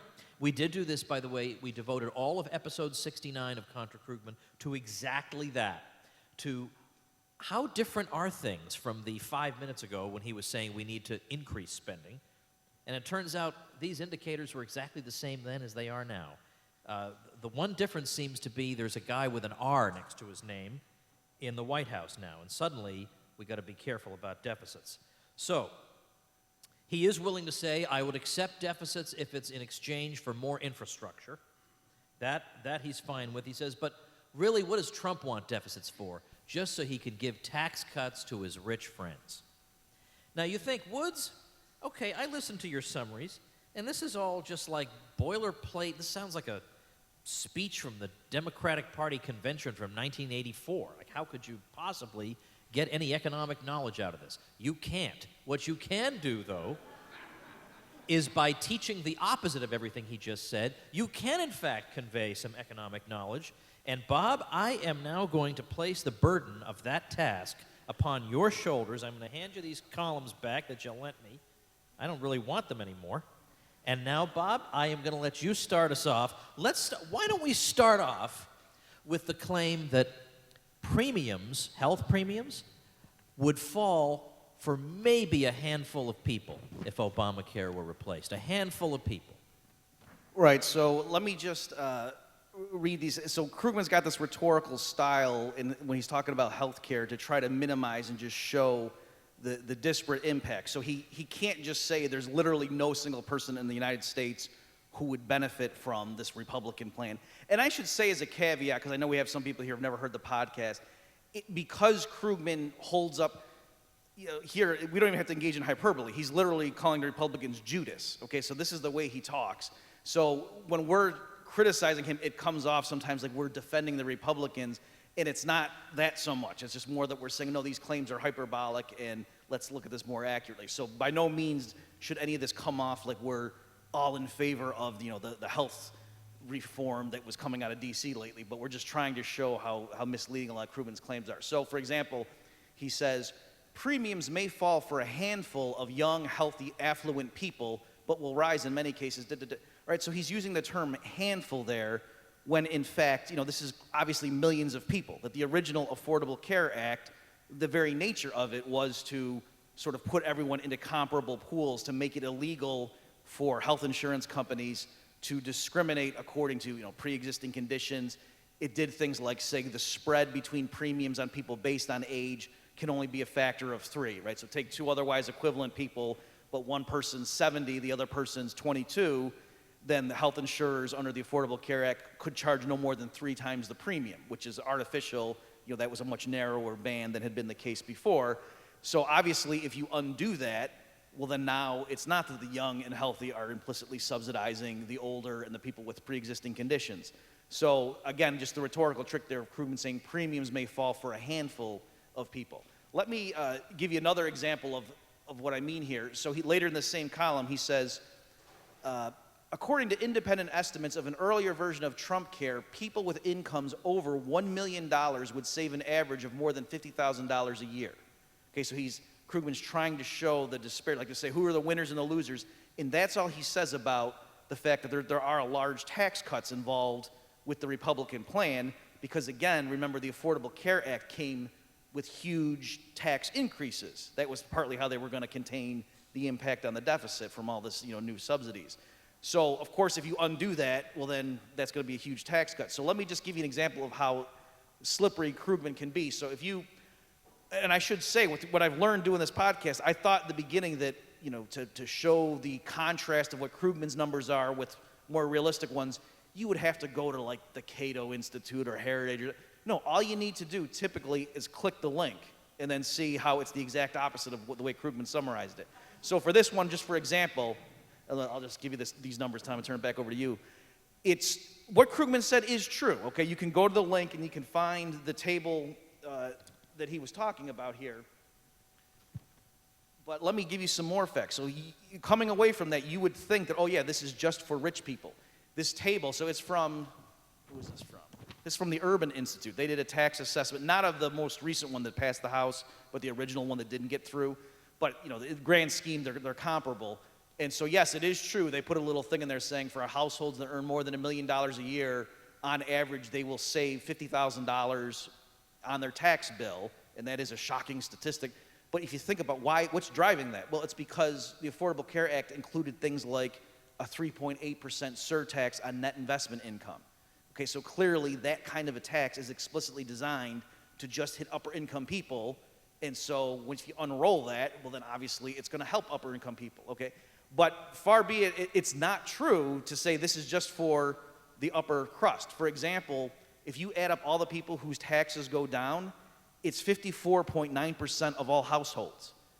Right? That's more than half. Right? I know there's Austrians in the crowd that don't like mathematical economics, but I'm just letting 54.9% is more than half the country. And yet, from reading Krugman's summary, you would have thought it's just the upper crust. And then the other thing, I'll end on this, Tom, the group, they have it broken out in income categories. The household group based on income who gets the highest percentage tax cut under the Republican plan that was in this thing are people who make less than $10,000 a year, that they get a 4.8% income tax cut because of some premium tax credit that's part of the Republican plan. Okay, so it's more than half the country gets their taxes cut, and the biggest chunk in terms of percentage of income going down because of the Republican goes to the poorest people. And yet the way Krugman summarized all the information in that chart was to say, oh yeah, people making more than $1 million a year save more than $50,000. This is crazy. That's why Judas, or no, this one they compare it to Orwell. It was 1984. Judas is next. I got mixed up, sorry. Yeah, can't keep track of all the wildly exaggerated language that he uses. I want to read to you from my phone here the text, just a paragraph or two from an interview I did with a physician maybe a year and a half ago. It's Dr. Josh Umber, who he and his father ran together for governor and lieutenant governor of Kansas on the Libertarian Party ticket. And, when we talk about health care, half the time we're arguing these wonkish policy plans, and a lot of us would like to just see a genuine free market in health care, just physicians and patients, and that's it. But it's hard to imagine what that would look like because we have such a distorted market, we have so much government involvement, we have an artificial encouragement of health insurance in general because of tax privileges and so on. And so it's hard for us to imagine what life would look like in the absence of this. Well, Dr. Umber is a great example of what it would look like because he's more or less trying to operate as if there were no government or insurance. He runs his practice, it's atlas.md. He runs his practice like a membership service where you pay a monthly fee and you get everything he offers as part of that monthly fee, whatever you need. And so I want to this is real. This is happening right now. This is Dr. Umber talking to me. He says, it's a flat rate per month based on age, just like a gym membership. For that membership, you get unlimited home visits, work visits, office visits, technology visits, like email, cell phone, texting, Twitter, Facebook, Skype, basically whatever we want, because now we're not limited to what insurance will allow or pay for. This is generally, by the way, $50 a month. $50 a month. He says, then we have no copays in our office. Any procedure we can do in the office is included free of charge because that's what the membership is covering, just like any equipment in the gym is included at the base membership price. So stitches, biopsies, joint injections, ultrasounds, bone scans, lung scans, urine testing, strep throat testing, minor surgical procedures, all included for free. Then one more paragraph. He says, then something else we can do that makes us very unique and valuable is wholesale medications, labs, imaging, and pathology. We had a perfect example recently. We ordered some blood work. We have our negotiated cash discounts of usually 95%, and a patient's blood work was accidentally billed through the insurance rate because of a computer mistake at the lab. The price they were quoted was $1,028. We ran that back through our system, and it cost $39. And it's an amazing opportunity. So anyway, so then he says, we can do the same things with medications. We outcompete the Walmarts, the CVSs, the Targets of the world because we have a different business model. We can dispense medications in Kansas just like a pharmacist. 44 states allow physicians to function like this. So I can order the medications wholesale from the same place as the pharmacies do, but I can get 1,000 blood pressure pills for $8.33. Even after my 10% markup, they're under a penny a pill. Walmart would literally have to give them away to outcompete us. And if they do, great, we still win. It's not a value that's a revenue generator for us. We're simply adding to the value of our membership. It's very Costco-esque. You're going to want to read this entire interview because it's stunning. All right? That sounds like it's from Mars. Right? That doesn't sound like anything that we're accustomed to, and yet it's going on right now. So I am going to invite you to do something. Bob's going to roll his eyes, but let him roll them. It's my turn, okay? I thought you were going to say it was your show. And I was going to say, au contraire. It's a 50% share. Yeah, that almost slipped out just now, didn't it? If you got a smartphone, I'm going to send you, I just wrote an ebook on healthcare. It's called Your Facebook Friends Are Wrong About Healthcare. I was so happy with that title. All you got to do is, you're going to text a word to a number. The number is 33444, and I'll send you this awesome thing, including that interview. To the number 33444, just text as all one word, healthcare. Text healthcare as all one word to 33444. You'll get that ebook. Now, if you're saying to me, if you're out there, you're saying, Woods, I don't have a smartphone, and I'm feeling very, very left out and depressed at this moment. What can you do for me? I bought the domain name yourfriendsarewrong.com. You can also get the book there. How was that available? Where's the creativity in America anymore? How was I able to buy that for 10 smackers? All right. Anyway, so get that. You'll really enjoy it. Bob, let's talk about... Yeah, I was going to say, are you done selling stuff? I'm selling something that's free, I might add, by the way. That's even worse. All right. That's a good one. All right. Don't cost you nothing. All right. Let's talk about Judas and Russia right now. In that column... All right, so Bob, maybe you want to say a little something, but just a word. I mean, it doesn't matter. But the whole Russia thing, I personally think is a bit overblown. That doesn't mean I'm the world's biggest fan of Donald Trump, obviously, but the creepy people who are behind the scenes here give me the willies even more than he does. But that's my personal opinion is that they are more sinister than he is. But, yeah. I mean, but I was just going to say, I've talked to a lot of people about this, and Bob, I mean, we've for the most part, we're just spectators of this. We're reading the news like anybody, and I'm still waiting to hear what the big, horrible thing is I'm supposed to be worried about. Right. So again, this is another area where, certainly it's not that, Tom and I checked it out, and actually Russia had nothing to do with the election. It's all good. How could we know? We wouldn't know. You can't prove a negative. But the point is, for somebody like Krugman in particular, let me just walk through how dubious this story is, or how tenuous his position. Because for those of you who've been listening to the show or reading Krugman's columns, you know that he was absolutely furious with Comey when he came out, shortly before the election, and understandably so. Hillary was Krugman's candidate. What Comey did was kind of shocking, and then especially since then, they retracted it a few days later and said, actually, okay, no, there's nothing here. Go ahead, everyone go and vote. It's fine. So I get why Krugman would have been furious. And then, when then Hillary loses, of course, and so that was Krugman's refrain, right? It's not that Hillary Clinton, it couldn't possibly be that she lost the election fair and square. There had to be cheating. And so in many columns and blog posts, that whenever Krugman would talk about the latest, outrage from the Trump administration, he would say, thanks, Comey, right? And so that was like his sort of snarky way of saying, good job, Comey, you threw the election. Okay, so again, in Krugman's mind, is this guy Comey somebody who's trustworthy, an upstanding public servant? No, this is a guy who threw the election. Clearly, he must have known that there was nothing there, and yet for some reason he did something having to know how much that would throw the election. So in Krugman's mind, this guy Comey clearly, is a bad apple. All right, I don't know, to be fair, I don't know that Krugman ever said that he should resign or he should be fired. Certainly many Democrats did say that stuff before. Okay. Now, of course, all of a sudden, Krugman's repeating just matter-of-factly all the things we know about what happened.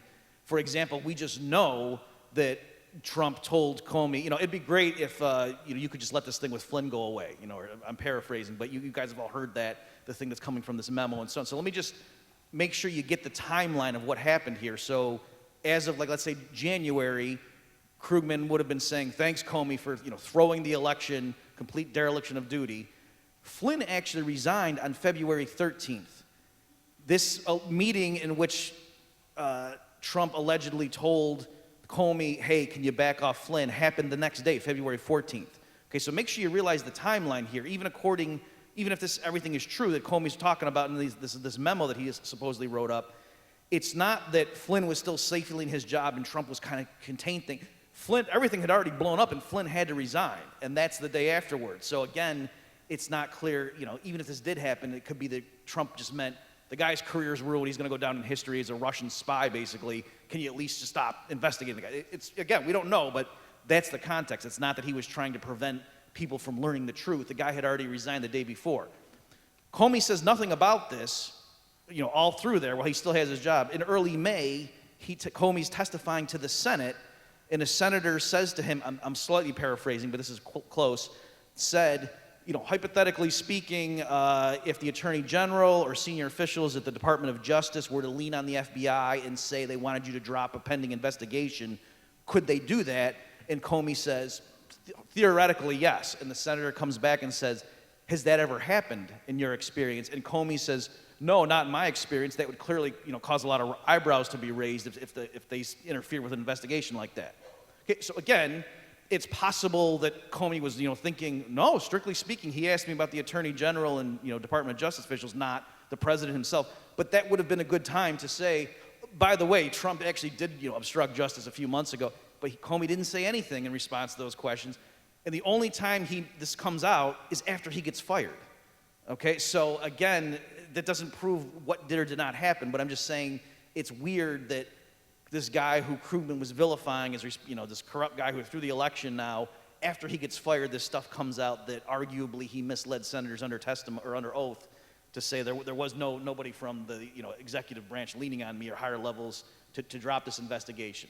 So I'll turn it back to you, Tom. All right. Yeah, something needs to be said about a highly, highly unfashionable group that is targeted in this column. I beg your pardon? No, I don't want to see them ever again, actually. But thanks for the option. It's the America First Committee. Now nobody likes them today because they were on the wrong side of history. Didn't they know that World War II needed to be fought in the way that it was fought? Now a lot of the America Firsters were of the opinion that you let the two totalitarian countries fight each other and you just stay out of it. You don't favor one. But that was more or less their view. Now then, of course, after the attack on Pearl Harbor, America First closed its doors the very next day. Well, Krugman says in the column that he uses the word many, of their most prominent members openly supported foreign dictators, by which, of course, he would mean Hitler. So I did what Bob has taught me, because I'm really, Bob's my mentor, and I mean, really, there's nobody on earth who knows Krugman better than Bob and who knows Krugman's tactics. So Bob always told me, whenever Krugman makes a claim and he uses a link to link you to the evidence for the claim, click the link, because he's bluffing half the time. He doesn't think you're going to click the link. You click it, and as Bob has shown, half the time, the link says the opposite of what Krugman says. So I did it this time. I clicked the link. Who are these? In episode 87, he's finally taken my advice. That's right. So I clicked through. Who are these many people from the America First Committee? Even despite the fact the America First Committee openly and expressly said, you're not welcome in the America First movement if you have any foreign sympathies whatsoever, including for fascism or socialism or communism or anything. You are not welcome. Anyway, so who were these many people? So I clicked on, and there was only one person who was even remotely accused of this at the link, and that was Charles Lindbergh, who even he obviously was not sympathetic to foreign dictators, given that he fought in the war against those dictators. You don't normally go bomb people you sympathize with, and you also don't go over, as Lindbergh did, he went over to Germany, saw the German Air Force up close, got all the details he could about it, and then came home and shared it all with American intelligence. Oops. So there's actually an interesting book on the whole Lindbergh matter by James Duffy that I recommend. It's called Lindbergh versus Roosevelt, The Rivalry That Divided America. But the long and the short of it is that was the only name I could find in that link. Other people who I would consider to be rather prominent, who were associated with America First, would be names like Gerald Ford, JFK even for a time. There were literary figures. I mean, first of all, there were Norman Thomas. There were several progressive senators. They had 850,000 members overall. There were literary figures like Sinclair Lewis and E.E. Cummings. I mean, all kinds of names you associate with traditional Americana, not one of whom had the slightest sympathy for any foreign dictator. I can't read that without my glasses. What is he saying? This is 5 minutes. Oh my goodness, that can't be right. All right, anyway, take my word for it. That's a terrible says, Tom, smear. let Bob talk again.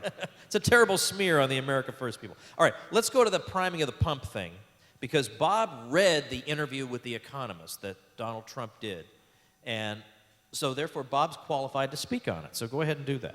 Right, so in case you didn't hear this, the people were making fun of Trump left and right, literally left and right, were making fun of him because there was this awkward sentence that came out of this interview. So Trump had I think it was two people from the Economist magazine had come in and did an interview with him, and then so this was being shared around, and everyone was saying, "Oh my gosh, Trump is even more of an imbecile and idiot than we thought, and he's even crazier," and so on.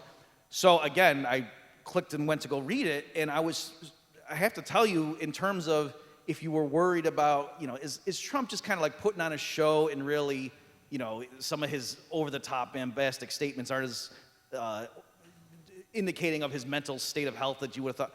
This thing actually reassured me, okay, that Trump is very reasonable. He talks, for example, talking with NAFTA, and Trump had threatened he was going to pull out, and then he gets phone calls from the Prime Minister, President of Mexico, and he says in the interview, and they asked me, "Can you postpone? Can we talk about this?" And I said, "Okay," out of respect for them.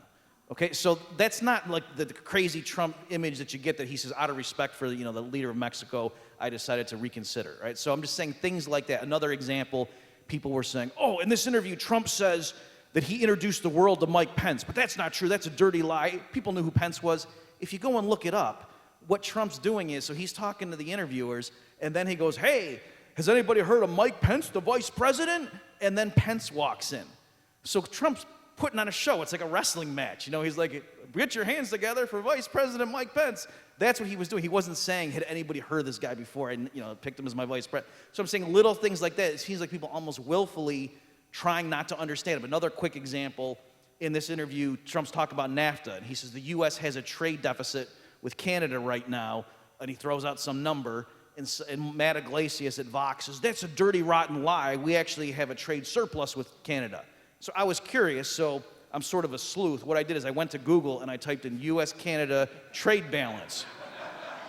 Literally, the first hit was to the Census Bureau. I clicked it, and the number matched what Trump said. So I was like, that's weird. So what happened was Iglesias was looking at the goods and services, which was a surplus. Trump was just looking at the goods. Okay, so fair enough. But again, that's little things like that where clearly, rather than trying to say, it's weird that Trump would lie and make up a specific number that's totally, instead of just trying to figure out where he get that number from and realize, oh, he was talking about the goods deficit. Nope, he's a liar. Okay, so the last thing, this issue about the prime the pump.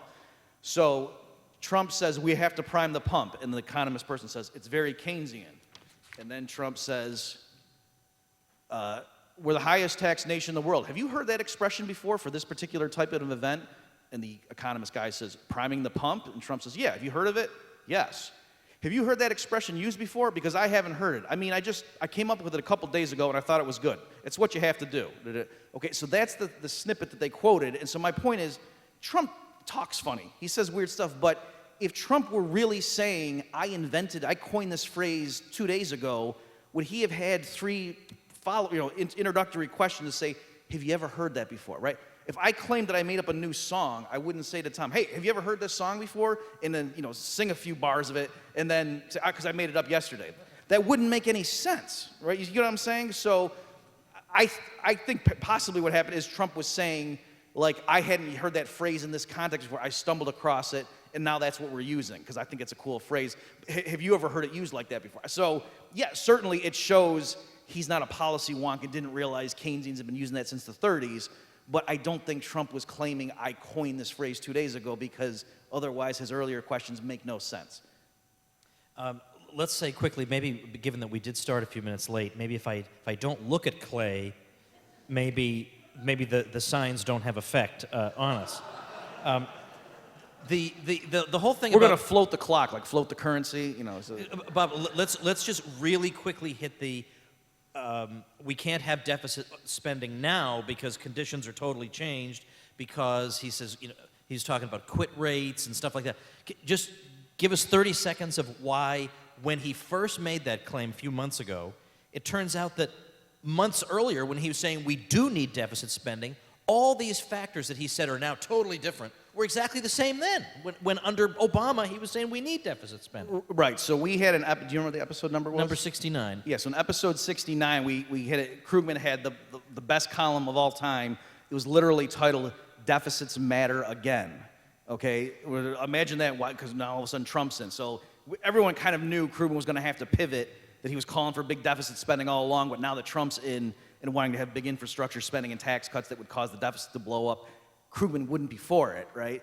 And so when Krugman tried to explain why it would have been good for Obama to have bigger deficits, but now it's awful that Trump, he gave two things. And he said, because the economy's recovered now, quit rates are going up, meaning, more the percentage of people who have jobs and then quit it for various reasons, that's going up. So that shows workers aren't worried about losing their job as much and they think they can get rehired.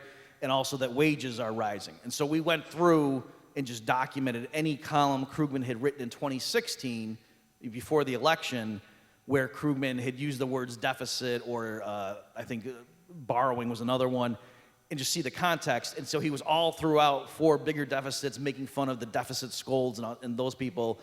And we checked the numbers, the quit rates and the rising wages, the same statistics he was using, they were like that, all throughout 2016 as well. So again, Krugman knew he was going to be accused of inconsistency, and so he grabbed two figures to try to explain why things were different now, but those particular statistics had been the same all throughout. And the last smoking gun was after the election, November 14th, 2016, because of time I won't read the quote to you, but just go listen to that episode if you want, 69, you'll see Krugman literally said that conditions right now are like they were in 2008, not as much, but the economy still needs deficit spending, and Trump's plan is poorly designed. You don't get as much bang for the buck, but we could still use it. All right, so again, it's like Krugman versus Krugman at this point. You know where you will get a real bang for the buck? Contra Cruise, correct. We do have some listeners in the audience. That's great. Yeah. All right, yeah. Okay, so every episode we have to do this. We have to have some awkward segue into our cruise. Can you believe Bob and I, isn't that the most unlikely two people in the world to be hosting a cruise? And yet people come to it. They're as crazy as we are. So every year, second we year put suntan lotion on our bald spots, so just don't worry. And we have, it's October 2017 this year. ContraCruise.com. It's a week of hilarity. We teach some stuff, but then we do, we did Family Feud with libertarian questions, which was fantastic. We did Pictionary with libertarian personalities and ideas. Yeah. And then Bob sang, not just karaoke, but sang with his band. And this year we got special guests. Scott Horton, the great foreign policy expert we love, is coming. Michael Bolden of the 10th Amendment Center is going to be among our guests. Jordan Page, the musician who now lives in Washington State, like you folks, is going to be there. It's going to be tremendous. So if you're saying, man, the two people in the world I would most like to vacation with are Tom Woods and Bob Murphy, then ContraCruise.com is your website. All right, there's a lot more we could say about these columns, Bob, but I believe that at this point, they're going to start pulling the fire alarm on us. So you want to just wrap her up now?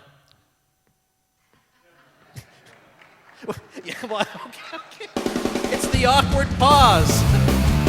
Thanks for listening to Contra Krugman. Subscribe to the show for free on iTunes or Stitcher at ContraKrugman.com.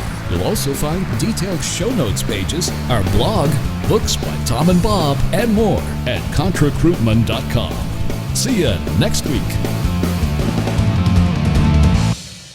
All right, big round of applause for Bob and Tom. Thanks so much, guys. Appreciate it.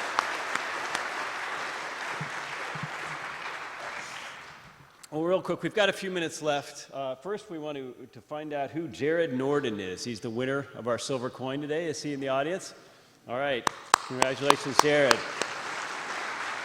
You can come see me. And in terms of whether the U.S. economy is a house of cards, I have to say that the audience today is pretty bearish. The first answer, I'm quite bullish, received 0 votes. Second place was I'm reasonably optimistic. A pretty distant third was I'm neutral, undecided. Coming in second was I'm completely bearish.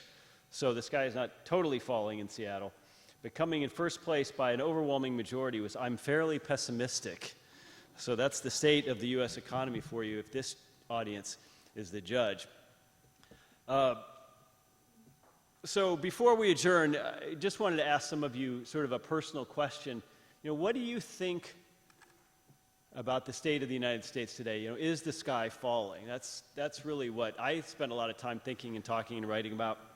And if you follow markets, gee whiz, since Trump won, it seems like things are going gangbusters. Just earlier this week, the S&P 500 had its highest level, about 2,400 ever, and that's I think almost 3 or 4 times its most recent low during the crash of 08-09. So by that metric anyway, the U.S. economy is doing great. But here's the catch. It turns out that almost all the growth in the past 10 months in the S&P 500 belongs to just 5 particular stocks on that index. And those are the infamous FANGs. I'm sure some of you have heard of these: Facebook, Apple, Amazon, Netflix, Google.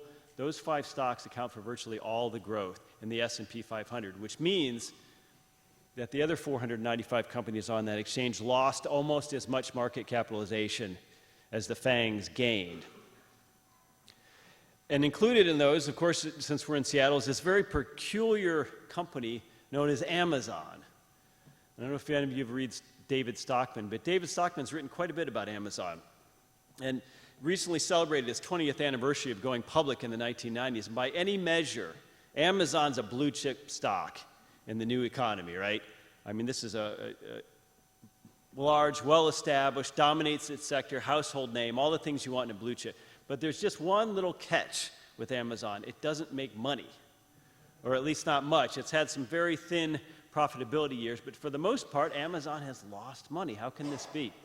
And Jeff Bezos, its founder and one of its big owners, isn't even really concerned with this. He actually likes to pour a lot of Amazon's revenues into one of its less than profitable segments, which is its cloud business, instead of trying to improve its bottom line.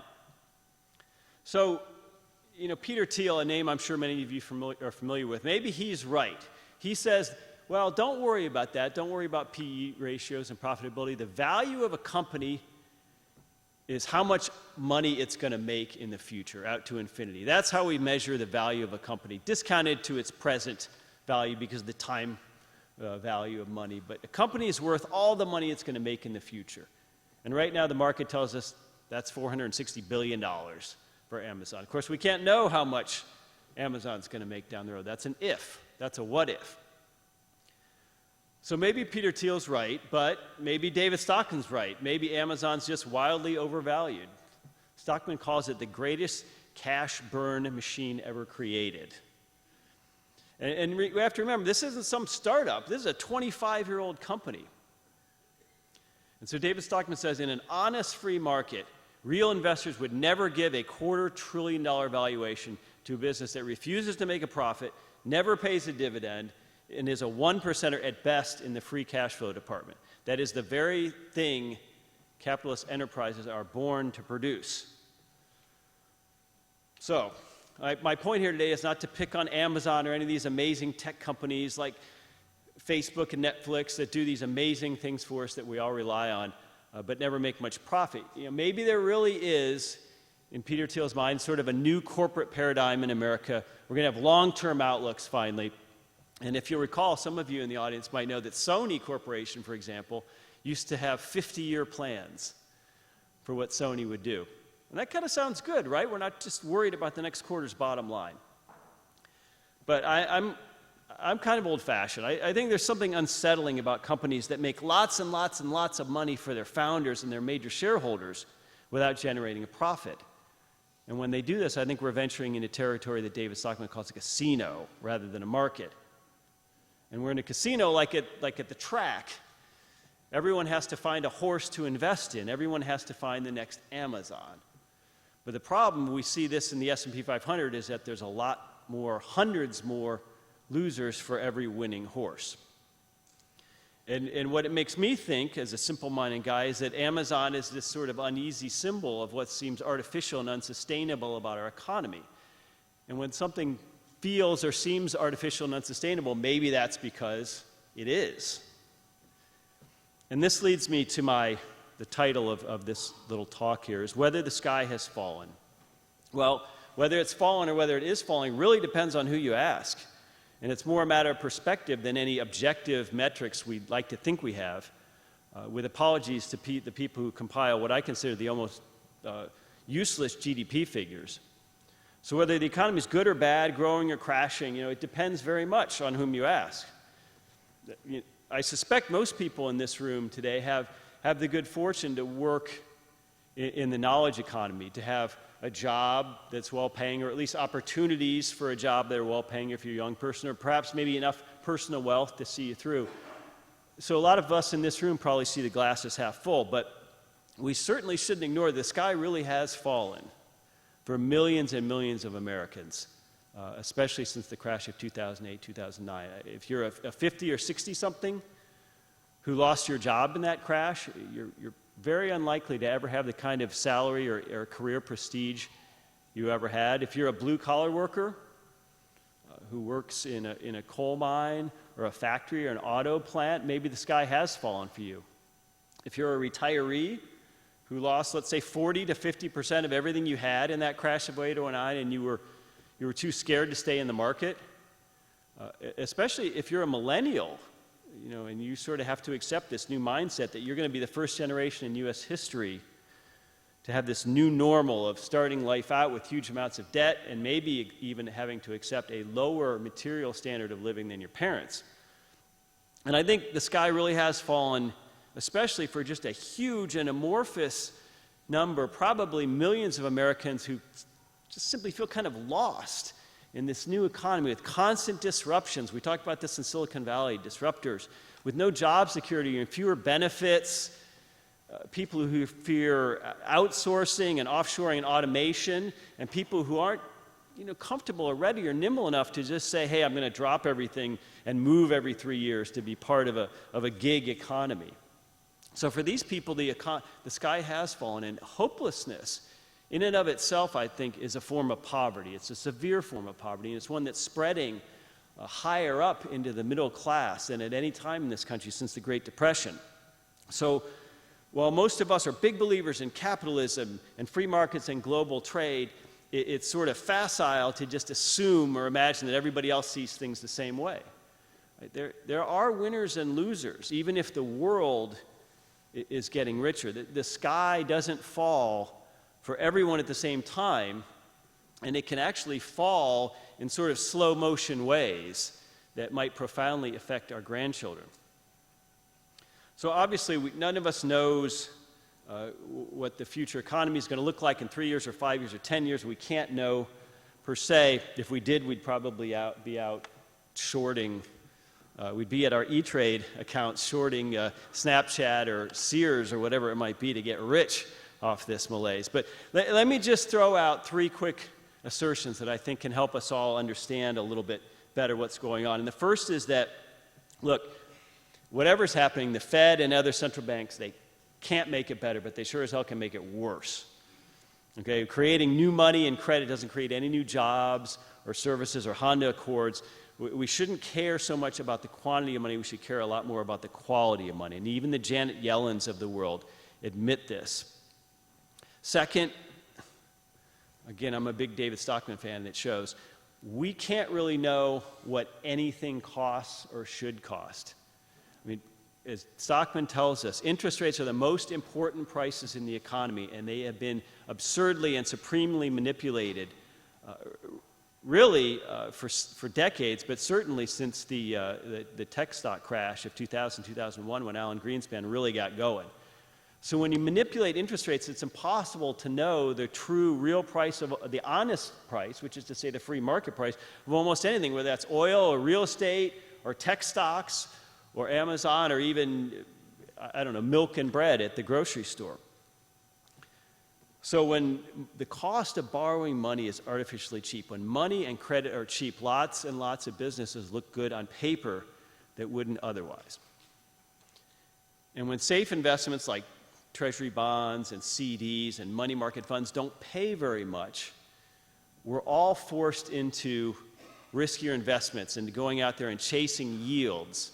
Even older people who ought to be at a stage in life where they're just trying to have their money outlast them. So I think activist central banks are really, really dangerous right now. And I think if you're looking for a canary in a coal mine, if you're looking for a sign over the next couple of years, I would say this. If central bankers stay active and they're forced to go into more rounds of QE and low or even negative interest rates, meaning the Fed or the ECB or whatever, I think that's a really sure sign for you in your own life that the emperor has no clothes and that central bankers have just made a political decision, really, more than anything else, to sort of kick the can down the road. And the last point I'll leave you with is that we have to understand the laws of economics eventually apply to governments, just as they apply to the rest of us. You know, at some point, economics is almost like gravity. Interest rates of just, let's say, 3.5% on Treasury notes, 10-year Treasuries, would be absolutely disastrous for the federal budget over the next few decades. By some measures, that would be, within 10 or 20 years, become the single largest item in Congress's budget every year. And Western governments have really done this to themselves. I mean, they've spent the last 100 years creating a debt bubble. And when I said that the sky can fall in slow motion, it can fall in really slow motion if you look at Social Security and Medicare, which are now decades old. Social Security actually about a century old. But Congress, willfully or not, when it passed these programs, set into motion an unsustainable fiscal situation. It just sort of took us this long to get here and understand the economics of it. So in any sort of sane or lawful world, spendthrifts get punished, right? The rest of the world knows that the United States is never going to get its fiscal house in order. There's no accounting standard which would allow the U.S. federal government to keep trillions of dollars, trillions with a T, probably hundreds of trillions of dollars in entitlement promises just off its balance sheet. Wouldn't that be a neat trick if you were a private company and you could do that? So if we think about this rationally, with an eye towards the future, in a rational world, our creditors would start to cut us off entirely, or at least start to demand junk bond interest rates. It would mean haircuts and means testing for programs like Social Security and Medicare. It would mean selling off federal assets, especially Western lands. It would mean significant cuts here and now to the federal budget. And of course, Congress will do none of these things. Congress can't do any of these things. It's politically completely unfeasible. So that I think it leads us to understand that we're sort of past the point of political solutions. But let me close out the day with some good news.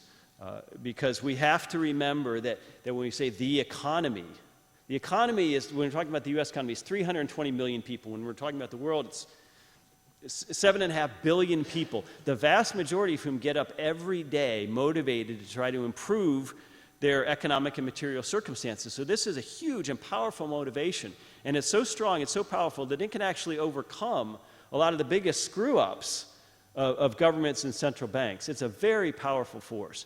And really, the only thing that can stop it entirely is outright authoritarianism. And so, at least on paper, America still has absolutely the raw materials for success. As I mentioned earlier, we have a currency that, at least in the short term, is the least dirty shirt in the laundry. And on certain times, maybe some more shocks in Europe or Asia, a flight to the relative security of the dollar is likely. For all of our crappy educational system, we still have the best universities in the world. The best and brightest foreign kids flock to them from all over. We still have an unbelievably abundant amount of energy in this country. We have, with the Bakken formations in sort of the Dakotas down to Colorado, we have twice the amount of oil and 3 times the amount of natural gas we imagined we had just a few years ago. we have more arable farmland than any other country on earth. About 17% of America can be farms. We can easily feed ourselves and be a breadbasket to the world. We obviously have 2 huge oceans which provide defense, but they also give us access to European and Eastern markets. And I think most of all, we have this undefinable, but I hope, for the moment anyway, still unshakable sense of optimism. There's something uniquely American about this. It's almost a form of entitlement, the term we hear a lot, right? We're the country where when there's 5 people in line in the grocery store, we start to grimace and bitch a little bit, and they rush to open another line, right? Because we're Americans. We have that sort of entitlement. And we're the country that comes up with, the air conditioning coming out of the vents of your $65,000 monster Ford F-150 isn't enough. You got to have the air conditioning come up through the seat too. It's hot, okay? And to a lot of the country, that looks almost like a sense of entitlement. They're used to just sort of, accepting what their governments or what their economies give to them. But we want more. So, with that note, I'll just say, look, we're libertarians. We believe in liberty, not fate. So whether the sky is falling is up to us. It only falls if we let it. So with that, thank you so much for coming.